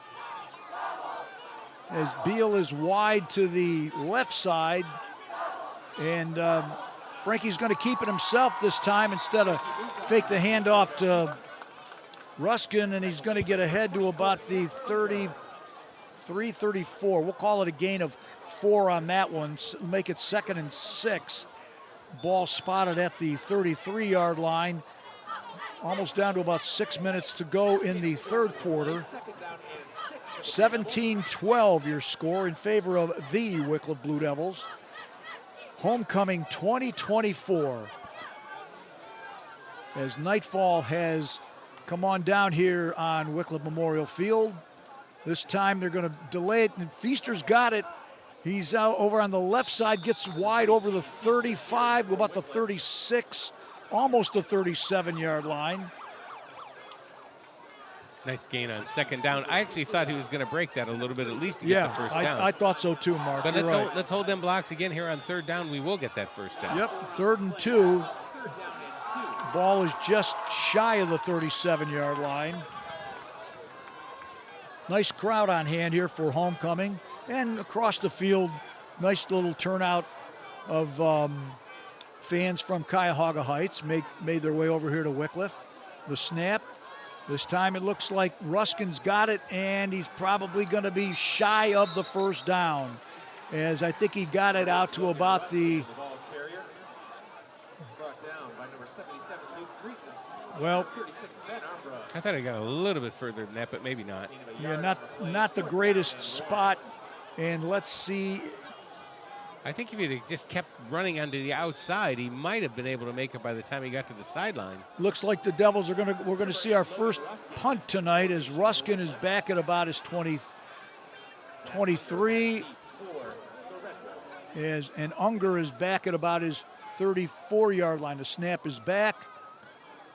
Nice spiraling kick. Unger calling for the fair catch at about the 34-yard line. And the Red Wolves will have it, their second possession, and it looks like they're going to spot it at about the 33-yard line of Cuyahoga Heights with just under 4.5 to go here in quarter number 3. Now, Mark, here's where the Devils are going to have to dial up some of that defense. Yeah, they can't let him march down the field again on this drive. I'd say the momentum has maybe swung just a little bit towards the Cuyahoga Heights side since that 80-yard touchdown. Yep. Well, they break the huddle, and Schaefer's up under center. He's got a slot on the right side as he's going to keep it himself, pitch it wide to Julius, and cut nice down. Play. Beautiful tackle there by, I think that was Frankie. Yeah. As Julius was trying to get wide on the right side. Logan Ruskin. Ruskin cut him right down, right at the line of scrimmage. No gain on the play. Second and 10. Clock running, 4 minutes to go here in the third quarter. Devils hanging on to a 5-point lead here, 17-12. Schaefer again up under center. And this time he does hand it off. I think that's Chamberlain. And he goes over what would be right guard. As Feaster brings him down, it's going to be a gain of about 5 yards on that. So it's going to be 3rd and 5. Ball at the 38. They've got to get to their 43 for a first down. And Mark, here's where the Devils are going to have to really tighten it up. So far, their third downs haven't been that great. We've had a couple. We needed one of these stops right here and need the ball back. You got it. And it looks like he's going to go to the air. Watch that right over the middle, right behind the defensive line. Schaefer looking to throw. He fires, and Mark, you got it. First down. Unger got the first down. He's in the Wickliffe territory inside the 45 to about the 44. It's just a little slant in from the left side. It's almost like, you got to wonder, are they putting covering each hat, and their receivers have been open, so it'll be at the Wickliffe 44-yard line. 1st and 10 from the Wickliffe 44,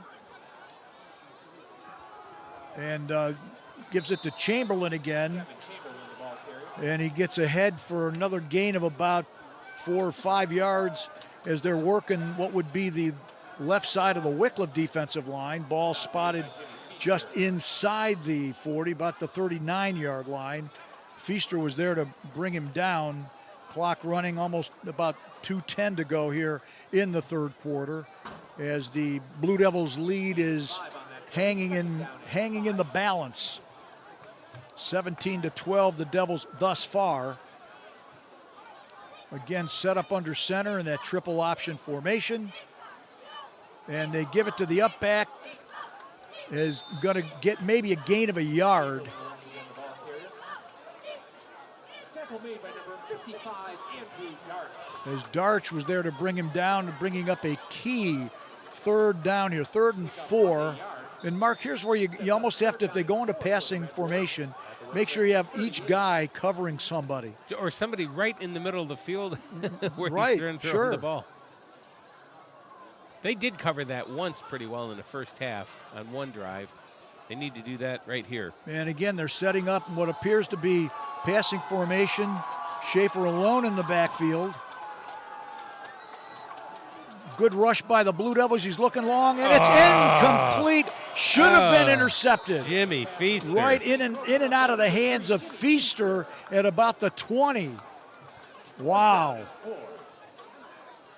And you got to figure, Mark, they're going to go for it here. Oh, yeah. With the ball at the 38-yard line. That was one of those you got to pull that one in. Tonight, Cuyahoga Heights has turned it over twice, once on an interception and once on a fumble. So we'll see what happens here. 4th and 4, minute 10 to go in the third. Again, they're setting up in the same passing formation, Mark. 2 wide left, 2 wide right.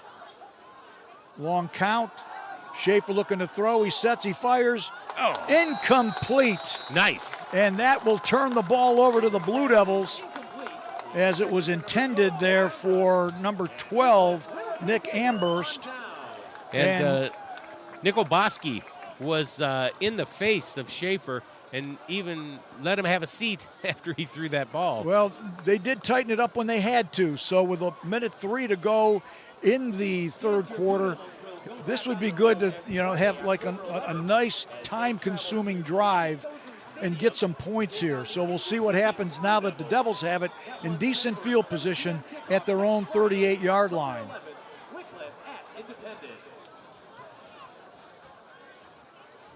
The handoff up they gave it to Jackson, who was met right at the line of scrimmage, and there was basically no hole there on the left side. As Paskakevich. Well, he almost handed it off to him. That's right. So it'll make it 2nd and 10. Clock running, 40 seconds to go in the third quarter. Devils need to kick it up a notch. Again, Jackson's in a pistol formation behind Bukar in the shotgun, looking to throw. He sets. Does he complete? Look, guys, make a signal if he Oh, it is complete. To Zivnaska, the gain is maybe 2 yards on or a yard on the play, and that's going to do it for the third quarter.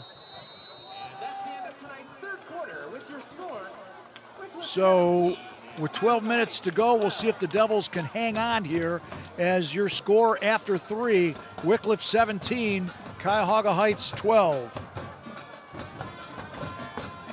Next week, the Devils will be on the road, I believe. Independence. So next week, here's one of those things where if you're a betting person, bet on the Blue Devils. Yeah, it's a sucker bet. Bet on the Blue Devils, you're going to win. Except we have the better logo. We do. Yes, we do. So when we get back at it, it'll be 3rd and 9 for Wickliffe. Ball at the 39. They've got to get to their own 48 for a first down.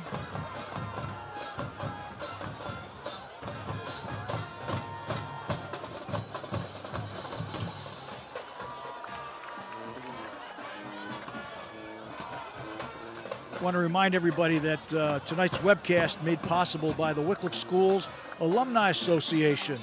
If you get a chance, check out Wickliffe Alumni. Wickliffe.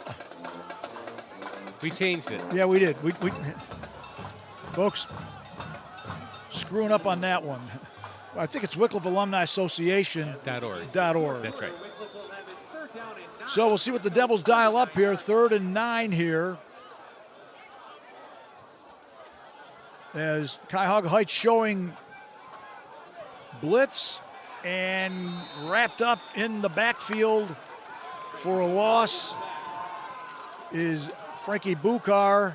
So that's going to bring up a punting situation for the Blue Devils. Be a loss on that play of about 4. Takes the ball all the way back to about the Wickliffe 36. As going back in single safety is number 24, Zach Unger. High snap. And a short punt's going to come down and get fair caught by Unger at the Cuyahoga Heights 46-yard line. So the Red Wolves are going to be set up in pretty good field position as they had a good rush on Ruskin out of that last punt for the Blue Devils.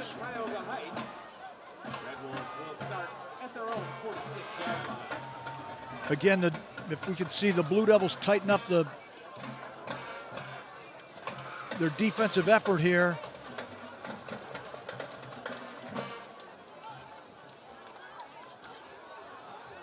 As Schaefer sets up alone in the backfield. They've got 2 wide right, 2 wide left. Looking to throw. He sets. It's intercepted. There we go. He's in it. It's intercepted, and he's going to take it to the house. Wow. Was that Jake Beal? No. That was Ralph Jackson. Ralph Jackson, number 4. Schaefer was looking for somebody in the flat. He threw it right to Jackson, and he was gone. Boy, we needed that. Holy cow. Yes, we did. That's the 3rd Mark, I think tonight's crowd of 97,000 is going wild. 11:01 to go here in the game as we await the point after from Drew Crossman. That's the 3rd turnover for Cuyahoga Heights tonight. 2 interceptions and 1 fumble. The snap is back. The kick is blocked. So with 11:01 to go, we're back to an 11-point lead, and here's your fight song.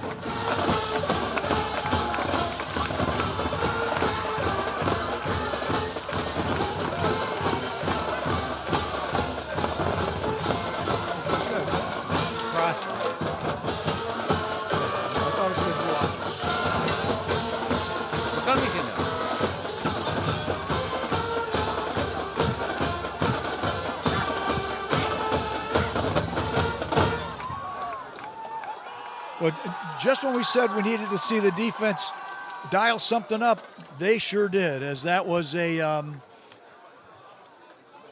interception return of probably, well, let's see, they started at their own 46-yard line. It was close to a 50-yard interception return. I don't think I've seen a interception for the Blue Devils run for touchdown that far.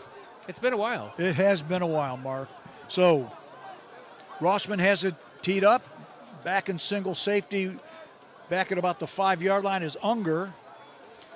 Thus far tonight, every kickoff, Drew has he's put every one of them into the end zone, and we'll see if he's able to continue that here in the 4th quarter. This is more of a line drive that's going to get fielded at about the 10, out to the 20, and brought down at about the 22-yard line. There was Nick Ambrose. He is wrapped up and brought down by number 13, Wyatt Bamer. So with he was right down there. Nice open field tackle by Bamer. 10:54 to go in the ball game. Devils up by 11, 23-12. It'll be 1st and 10 at the just shy of the 24-yard line. And we'll probably see Schaefer go to the air quite a bit now. 2 wide left, 2 wide right. Schaefer alone in the backfield.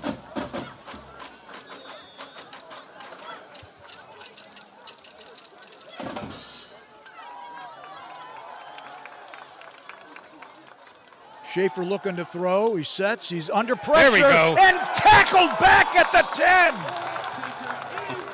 That was I think that's Darch. 55, Andrew Darch.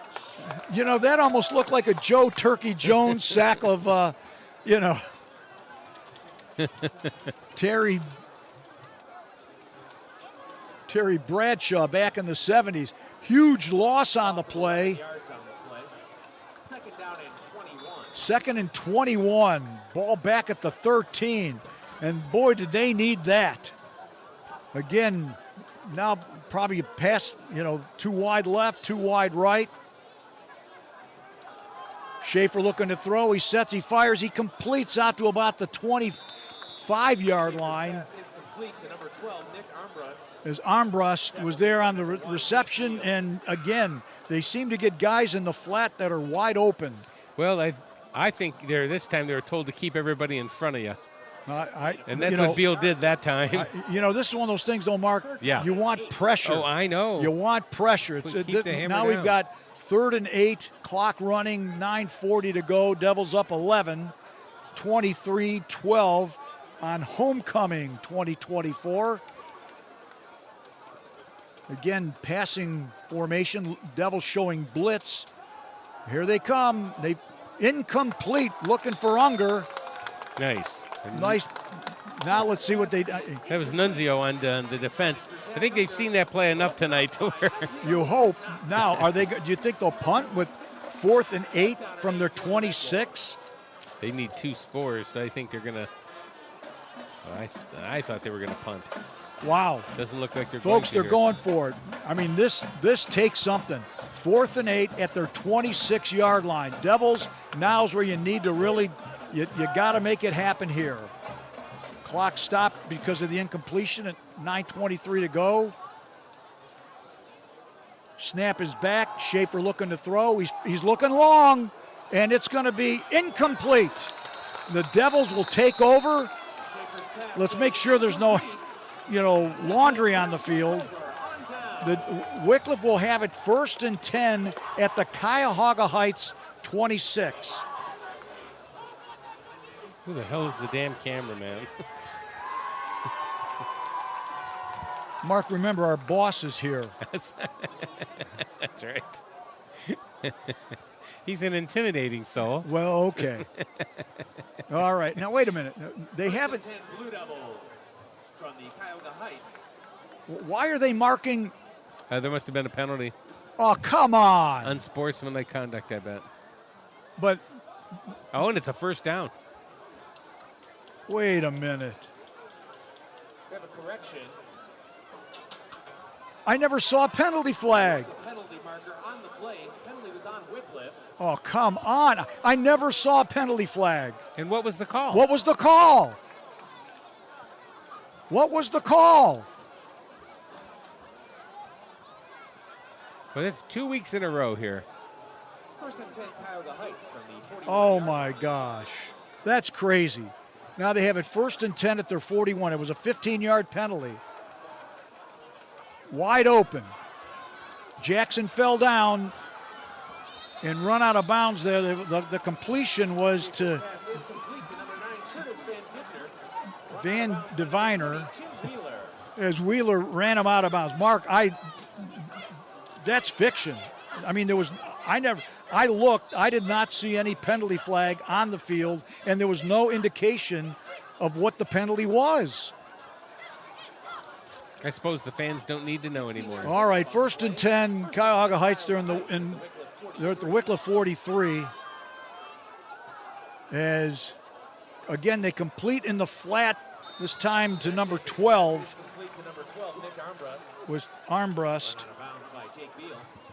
As Beal ran him out of bounds, I believe it's going to be good enough for a first down. Clock is just under 9 minutes at 8:59.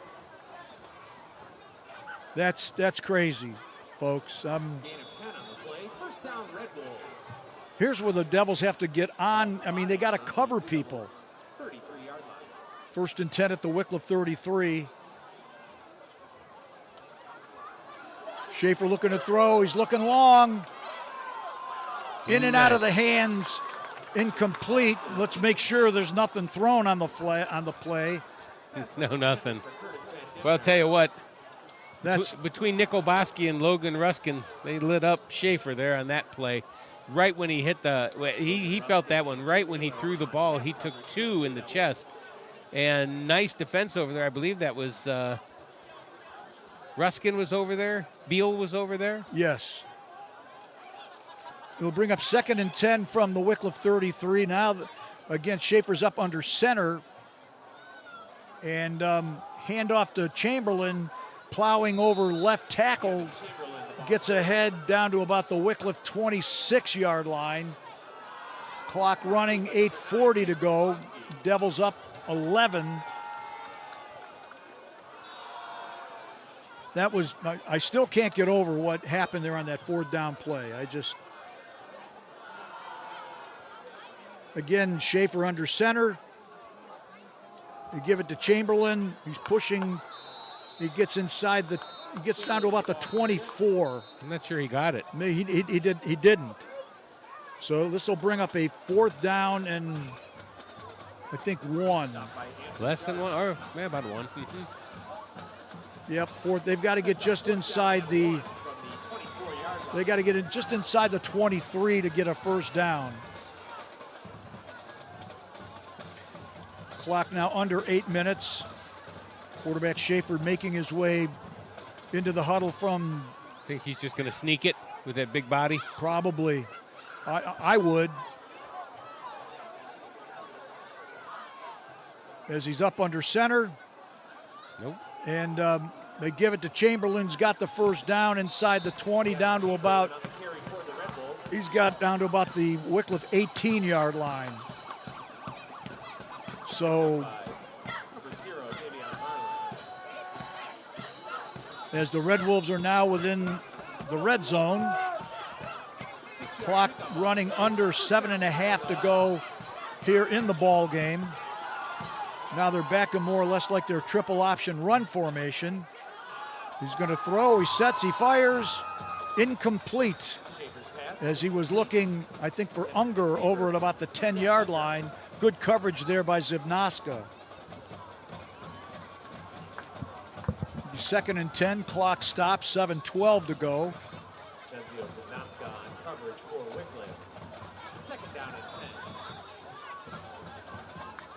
When this one's over, depending how it ends, I'd really be interested to know what that call was on 4th down, because no indication whatsoever.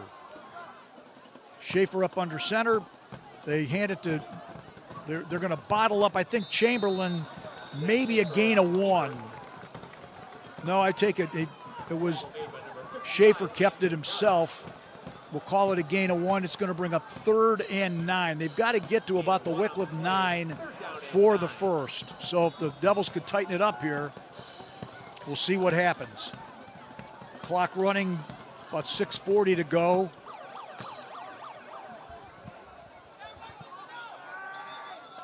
Now we've got time being taken by Wickliffe. So 6:37 to go in this one, Mark. Devils are up 23-12, but Cuyahoga Heights is on the move. Aided and abetted a little bit by the officiating crew, to say the least. Like I say, what was the 15-yard penalty for? I mean, generally it would be some, 15-yarder is usually. But it happened during the play because they didn't give him. They didn't give him the stop. Something happened. Well, it was an incomplete pass. Incomplete pass, but something happened. So usually 15 yards is, personal foul. and you don't know, was it unsportsmanlike conduct, what have you, but there was no indication. There was no signal from the officials as to what the penalty was. And I didn't even see a yellow flag. I didn't either. Well, the press box was a little confused too, so I don't think we were the only ones. Well, both teams are back out on the field. 3rd and 9 with 6:37 to go. Unger is split wide to the right side. And Schaefer looking to throw. He completes it. Run out of bounds there. Van Divner was run out of bounds at about the, looks like at about the 14-yard line. So a gain of about 5. We're going to call it 4th and 5 and see what happens here.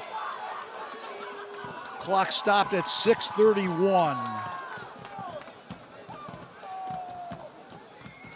They bring Julius and Unger wide to the right side. Schaefer alone in the backfield. Snap is back. He's looking to throw. He's under pressure. He throws into the end zone. And it was caught for a touchdown by, I think that's Van Divner. Wow, in the deep corner of the end zone. Wow. That's the second time he's thrown that route tonight for touchdowns. Yes.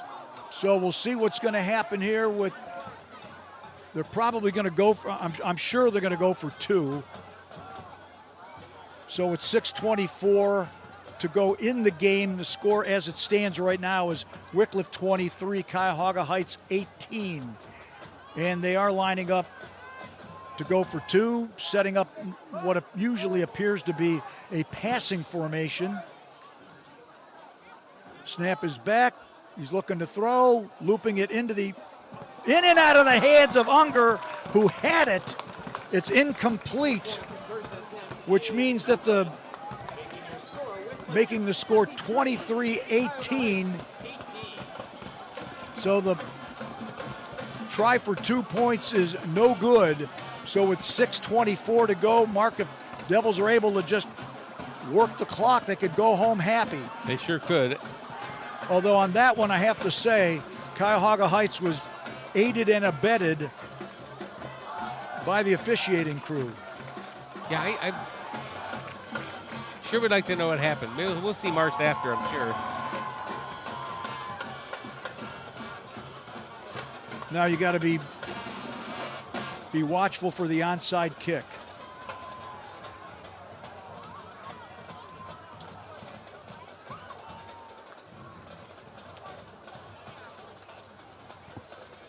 All right, the teams are making their way back out on the field, going deep for Wickliffe.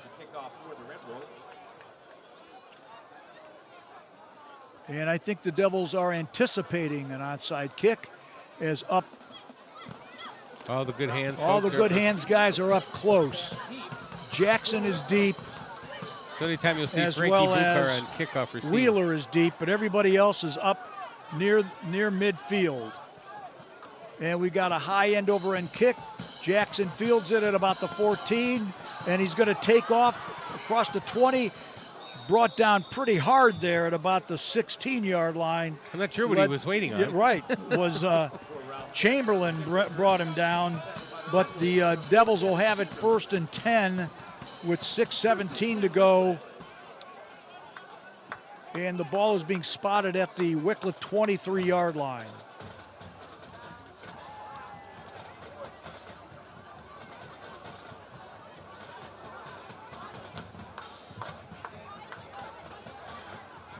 For all night, it seems like it takes forever for this officiating crew to spot the ball. Now they've got it spotted on the home hash side at the 23. Cuyahoga Heights basically have everybody up on the line and working his way to the left side out to about the 25, and a late flag. Let's see what's going on now. They're going to get 79 for unnecessary roughness, but the whistle hadn't blown yet. But Mark, let's make sure, because we've seen crazy. No, it is. They got 79. I know it. I watched it happen. Mark, I hope you're right. No, they got us 79. Oh, I thought. No, it's against us. Unsportsmanlike conduct.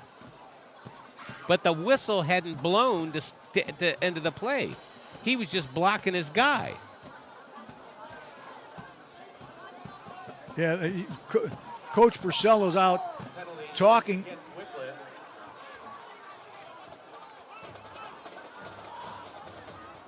This is getting strange, folks, if I may say so. This is getting strange.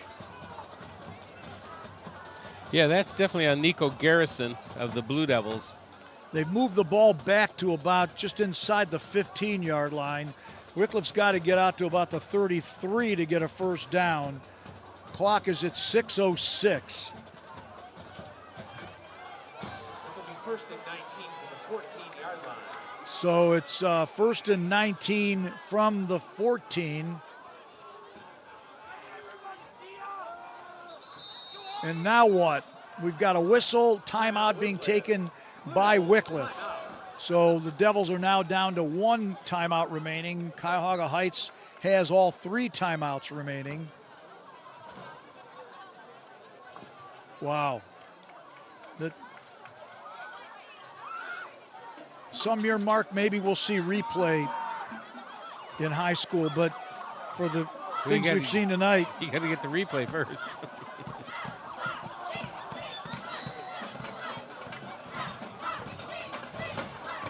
Yeah, that. But they never do replay against flags, do they? Like I said, the one thing, the whistle had not blown. No, I know the whistle hadn't blown. He was still blocking his guy, and this near side official was the one who made the call. Well, we'll see what happens here, folks. First and 19 for the Devils. As a handoff goes to Jackson, he gets out to about the 18-yard line. As he gets over to left tackle. Stop made by number 77, Luke Cretan.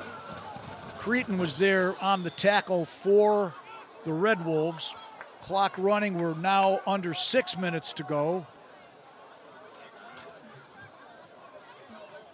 It'll bring up a 2nd and 14 for Wickliffe.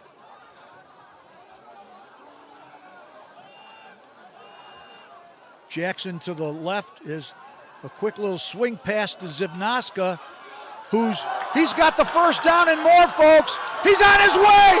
50, 40, 30, 20, 10, 5. Touchdown, Blue Devils. There better not be any flags. Wow.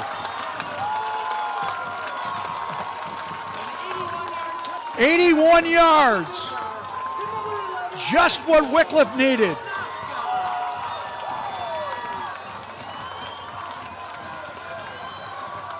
Frankie put that ball out there where only he could get it and led him really well.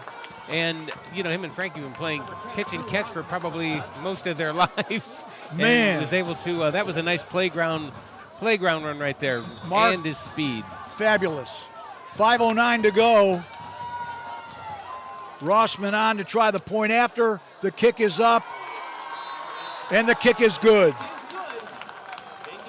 So with 5:09 to go, a little bit of breathing room, ladies and gentlemen. That makes the score Wickliffe 30, Cuyahoga Heights 18. Here's the fight song.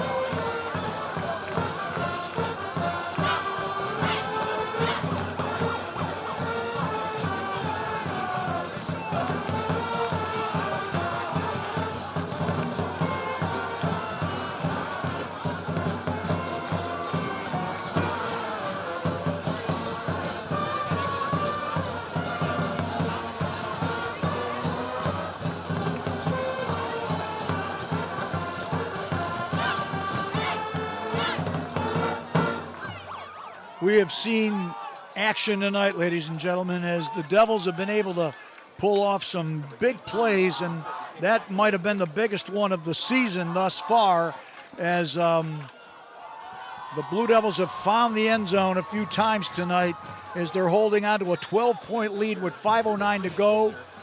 Rossman has it teed up.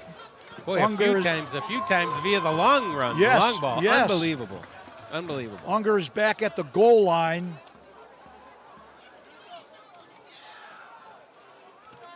We get a line drive that's going to come down, get picked up at about the 15-yard line over the 30, and brought down at about the 35. And I believe on that return there, that was Nick Ambrose. So with 5:03 to go, it'll be 1st and 10 for the Red Wolves, and the ball will be marked. We're going to call it at, no, they're marking it at the 34.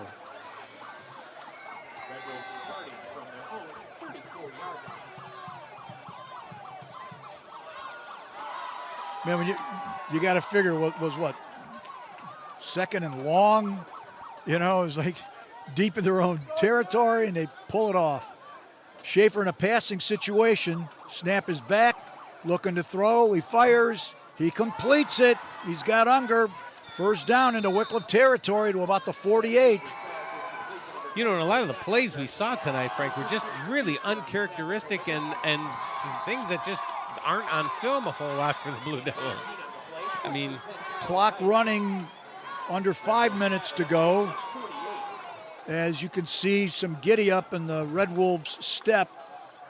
Schaefer's thrown the ball extremely well tonight. He's got it, he sets, he fires, and it is incomplete. No, they call. Oh, I saw a ball fall over there. That's been somebody playing they call catch. it. I saw a ball behind him on the ground. It's a catch. Okay, so it'll be another fresh set of downs. 1st and 10, Cuyahoga Heights. They are now at the Wickliffe 30. 4:34 to go. Devils need to get some pressure on the quarterback and cover these receivers. They have been.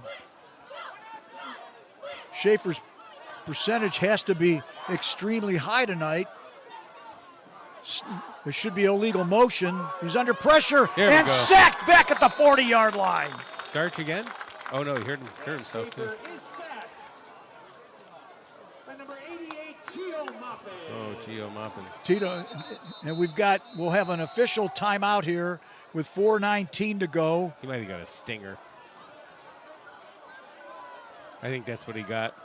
Actually, on that play, the left slot back was moving before the snap. That should have been a penalty on Cuyahoga Heights. But I tell you what, we'll take a quarterback sack of 10 yards instead. So it'll be 2nd and 20 at ball at the Wickliffe 41. They've got to get to the Wickliffe 21 for a first down. Clock running, 4:10 to go. Long count. Schaefer looking to throw. He sets. He fires. It's incomplete right, at nice about coverage. the 30. Feaster, nice coverage. Feaster had coverage on Unger and broke it up. So it'll make 3rd and 20 at the Wickliffe 41. 4:01 to go in this one. It's been an exciting game from the get-go. Homecoming 2024 for the Blue Devils. They can close this out. The beginning of a fun homecoming weekend. As Schaefer stays alone in the backfield. He's got 3 wide to the right, 1 wide left. Devils showing blitz. He's got some pressure. They're firing it. It's batted incomplete. Back at about the Wickliffe 23-yard line. They were looking for Van de I'm sorry, I have butchered this young man's name all night. As Ruskin was back there in coverage, and it'll bring up a 4th and 20 now. So hopefully the Devils can stop them and hopefully not have to stop both Cuyahoga Heights and the gentlemen in the striped shirts. 3:54 to go in the game, if you're wondering, folks. Schaefer's got 3 in a bunch to the right side, 1 to the left. Snap. He's rolling. He sets. He's looking long. And it's knocked incomplete. Is everything... All good. I got to make... Mark, you just don't know. Well, it's incomplete. That means the ball will go over to the Blue Devils, so at 3:45 to go, it'll be 1st and 10 Wickliffe at their own 41-yard line. Wickliffe takes possession on down. So you got to figure that Cuyahoga Heights has 3 timeouts left. They'll probably try to stop the clock at every opportunity. 1st and 10 Blue Devils from their own 41-yard line. You know, you got to wonder, Mark, the one gentleman who's an official is walking very gingerly. I wonder, how's he able to officiate if he can barely move? Frankie staying in the shotgun formation. He's going to hand it off to Zivnaska. He's across the 45, 50, still on his feet. He's into Cuyahoga Heights. That's a horse collar tackle. Where's the flag? Finally. Now we got flags like crazy. That was a... Coach Purcello telling his guys to get... That should be another 15 yards from the 36-yard line because it was a horse collar on Zivnaska.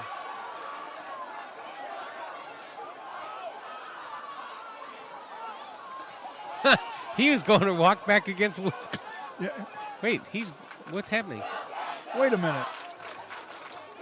Okay, we've got now they're conferring. The ball right now is marked just inside the 40. It's a 1st down for Wickliffe. 3:34 to go in the game. Devils are up by 12, 30-18. But that was a horse collar tackle, and that should be 15 yards against Cuyahoga Heights. Make the call. He did. Personal foul against Cuyahoga Heights. Jeez.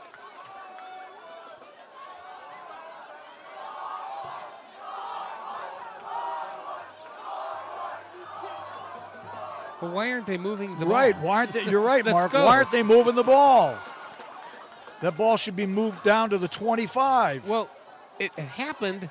Did it happen like up at the 30? No, I think it happened where they tackled him.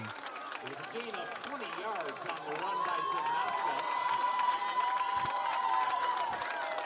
Here's the penalty. The ball will be spotted at the Cuyahoga Heights 25-yard line.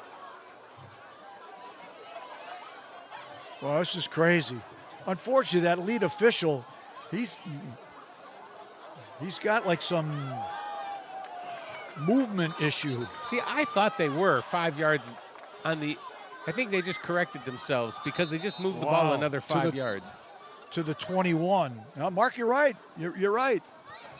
Yeah, this crew is not... I mean, the first half they did a nice job. Second half, they've had some challenges, to say the least. Well, when we get back at it, folks, it'll be 1st and 10 Wickliffe at the Cuyahoga Heights 21-yard line.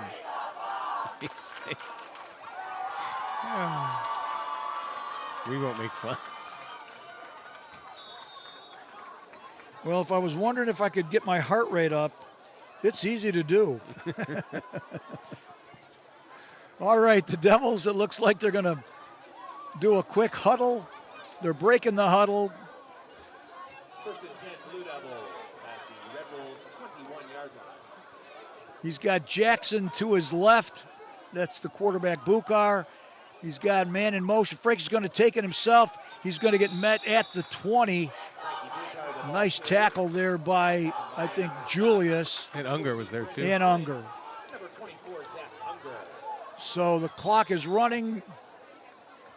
Under 3.5 to go. It'll be 2nd and 9, ball at the 20-yard line. Blue Devils are in no hurry whatsoever. I'm kind of surprised that they haven't taken a timeout on the other side of the You're field. right. I would have thought that they would be trying to stop the clock. I mean, Because where the Devils are at, they're pretty much in field goal range. Frankie using all clock. We're under 3 minutes to go. The snap. Ruskin's got it. Logan. He's gone. Touchdown. Ruskin broke through and a flag at the last minute. For what? For what? He's in the end zone. I think they got him for unsportsmanlike or something. Who? Logan. Run by number 8, Logan Ruskin.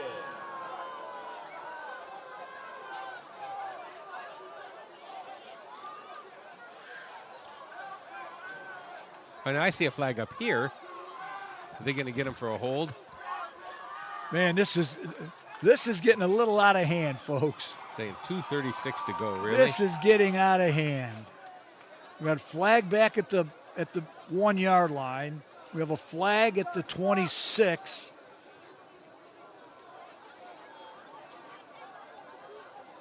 The Devils are coming back, so that's probably something against Wickliffe. I'm going to guess, if anything, it would be a hold.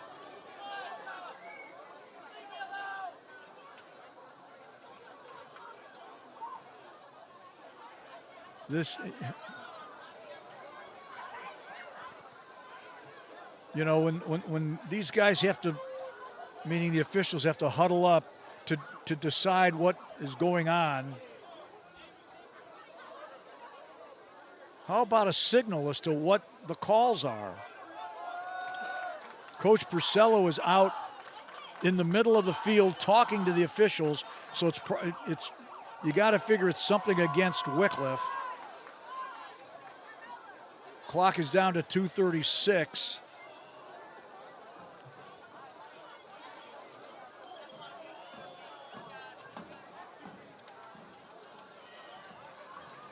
Well, he's even having trouble picking up. He can't even pick up the flag. How's he even allowed to be an official? That's the head referee, Mark, the guy in the white hat.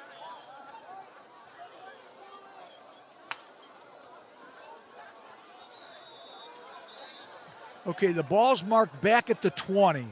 What is the call? Appearing tonight at Hilarities, folks, is the officiating crew from the Cuyahoga Heights Wickliffe High School game. These guys are a comedy of errors.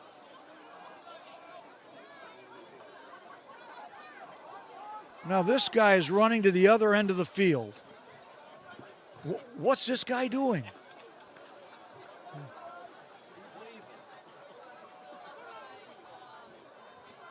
Well, Mark and I have been doing this for 20 plus years, and now what are they bringing out? He went back to the other end of the field. Wow. Oh, I wonder if this is like the one time where they actually had to go on the internet. I'm not kidding, folks. They went on the internet from the field to look up a rule. Yep, they've got a rule book. Or a phone. Unbelievable. Well, I've said it, Mark, for 20-some years. They could save a lot of money. Just let me officiate from up here, and you got no problems. Crazy. Well, as it stands, we don't know if it's 2nd and 9 from the 20 with 2:36 to go, or if the Devils have scored a touchdown.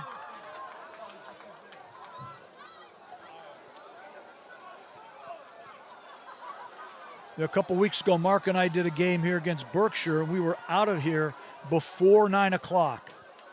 It's coming up on 9:30.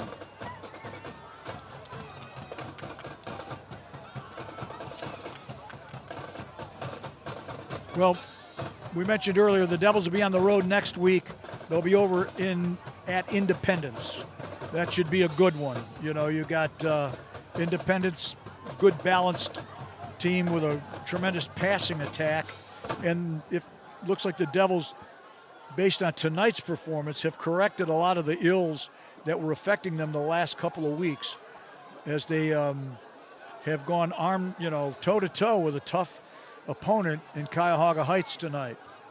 And if you're wondering, the officials are still huddled at about the 27-yard line.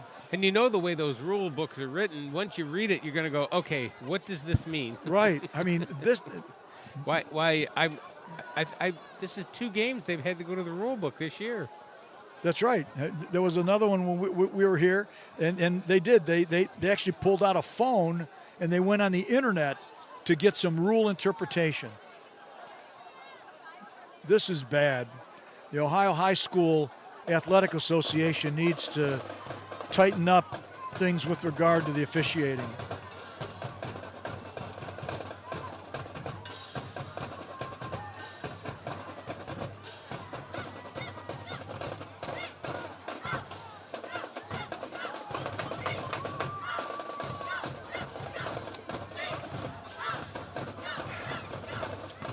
Well, for those of you, if you're wondering, this Sunday from 1 o'clock till 3 o'clock at Penitentiary Glen, the official live steam railroad of the Wickliffe Blue Devils will be running. It'll be the last public run.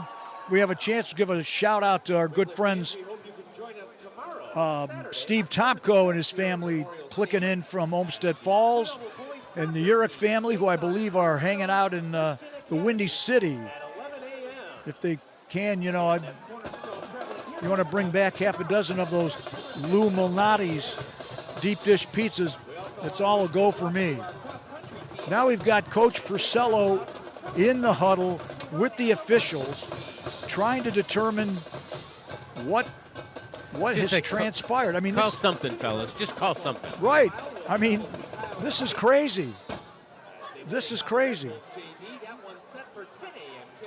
We have probably had stoppage in play of at least 10 minutes. Would you say 10 minutes? I'm looking at one of the guys who's the film crew for Cuyahoga Heights. He's probably going to go back home and say, man, those Wickliffe guys were nuts.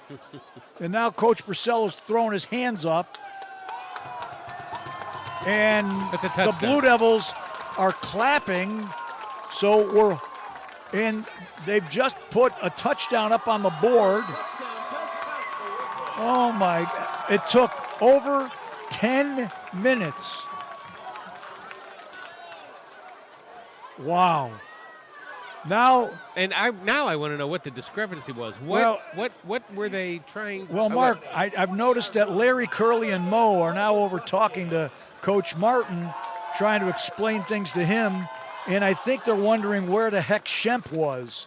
I mean, this was just this embarrassing insofar as But you had a flag back here, right around the 35-40. Right. Then you had a bunch up towards the goal line. The only thing I can think of is, if the penalties were against Cuyahoga Heights, what was the deal? And Coach Martin is now out on the field pleading his case, understandably so.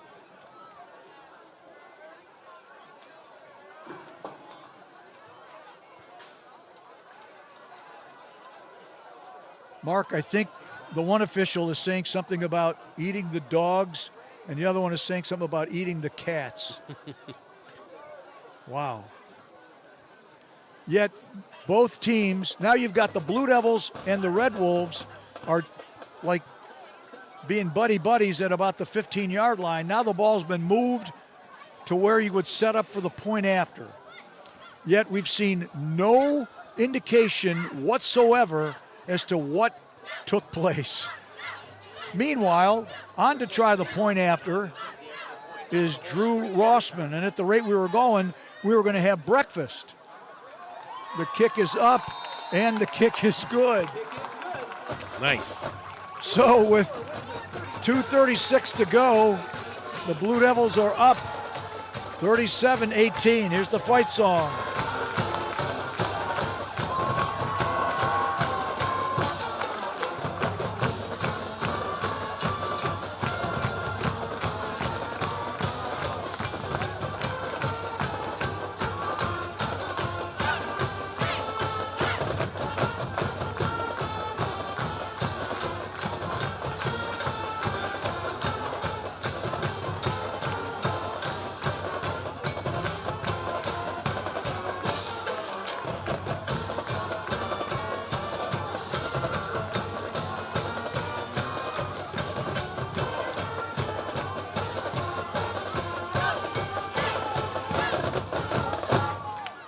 right. Boy, they haven't had a chance to play that over the last 2 weeks, hardly at all. So they're getting their they're getting it in tonight. You know, in broadcasting, we call it a make good. A make good. Okay. All right. There must have been some penalty on Wickliffe because now the Blue Devils are kicking off from the 25. So I guess what they were thinking, when do they have to enforce the penalty because the touchdown was already scored, probably, right? And it took 15 minutes to figure that out. So, okay, Rossman has it teed up at the 25. Unger is back at about his 15. And let's see how far our little buddy, Mr. Rossman, is able to kick this football.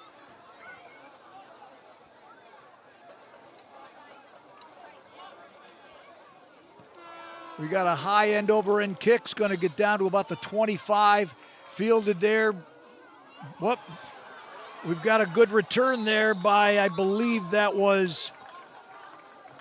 Number 12, Nick Armbrust on the Yes, Armbrust got a nice return into Wickliffe territory down to about the Wickliffe 40-yard line. So we're under 2.5 to go. And unless there was like some unbelievable meltdown, the Blue Devils and their faithful should go home happy tonight. Red Wolves will start at the Wickliffe 41-yard line. Cuyahoga Heights does have all their timeouts. And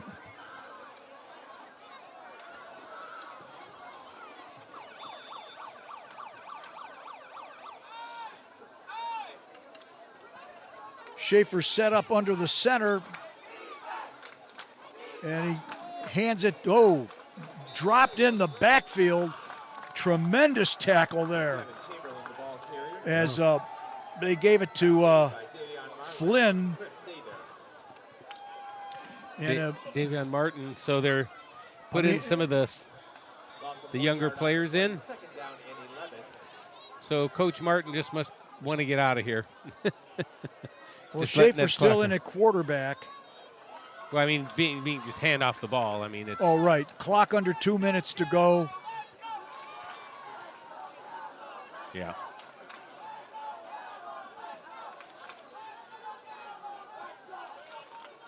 The Red Wolves not looking like they're in any hurry. He's going to take a knee. Long handoff goes again to Flynn, brought down at the line of scrimmage. And I think there was Darch in there on the tackle. Clock running under 1.5 minutes to go. The Devils their mark will go up to 4 wins and 3 losses. And the Red Wolves will drop to 2 wins and 4 losses. As we're now at about 1 minute to go, clock running. Cuyahoga Heights not in any hurry. As Schaefer is up under center, they hand it again. That's Darch. Darch bottling up. Flynn once again, basically maybe a gain of 1 on the play. We're down to about 30 seconds to go. They'll probably have to have one more snap on this one. It's be 4th and 9. They need to get to the Wickliffe 31 for a first down. And Cuyahoga Heights is in. It does not appear like they're in any hurry to snap it. Oh, they're done. They'll take. Actually, Mark, I think that is it. Yeah. So, folks, homecoming is a huge success. Zeke, good to see you, buddy. See you, boss.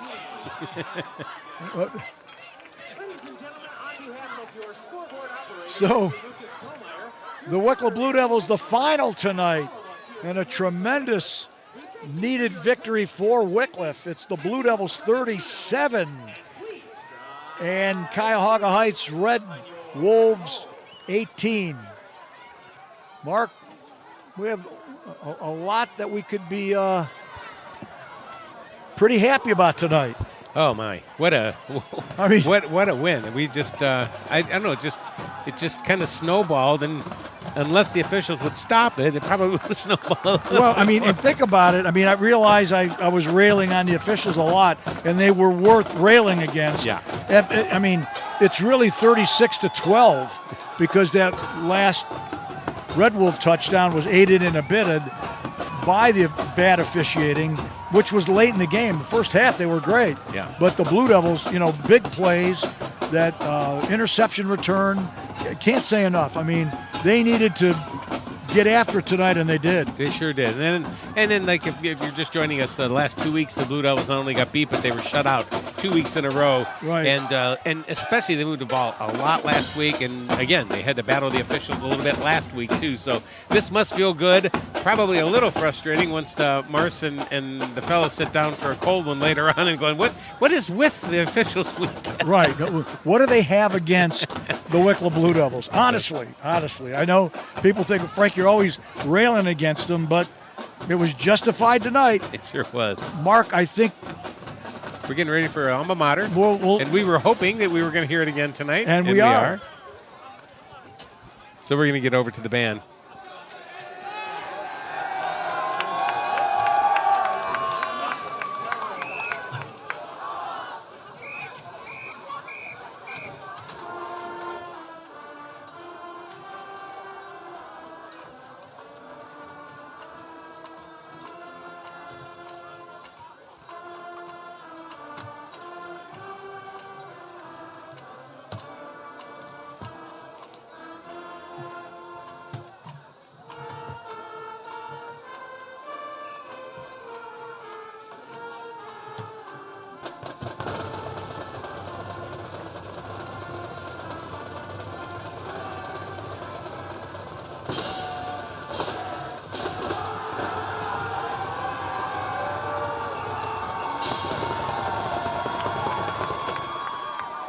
Well, one of the things, Mark, I think coming into this ball game and the things that we'd learned about Cuyahoga Heights, we came into it thinking this could be either a tough game, close, or hopefully it doesn't be like what we saw against Berkshire. But the Blue Devils, I mean, made it work. They made it work, and if anything, it restores all the faith and excitement and momentum with regard to the rest of the season. Yeah. This is a signature win, without question. And if they're able to continue efforts like this, who knows how far they could go. Yep, that's for sure. Well, like I said, it's a nice win going into Independence next week because we know that's going to be a tough game. And best of all, I mean, last year 31-0.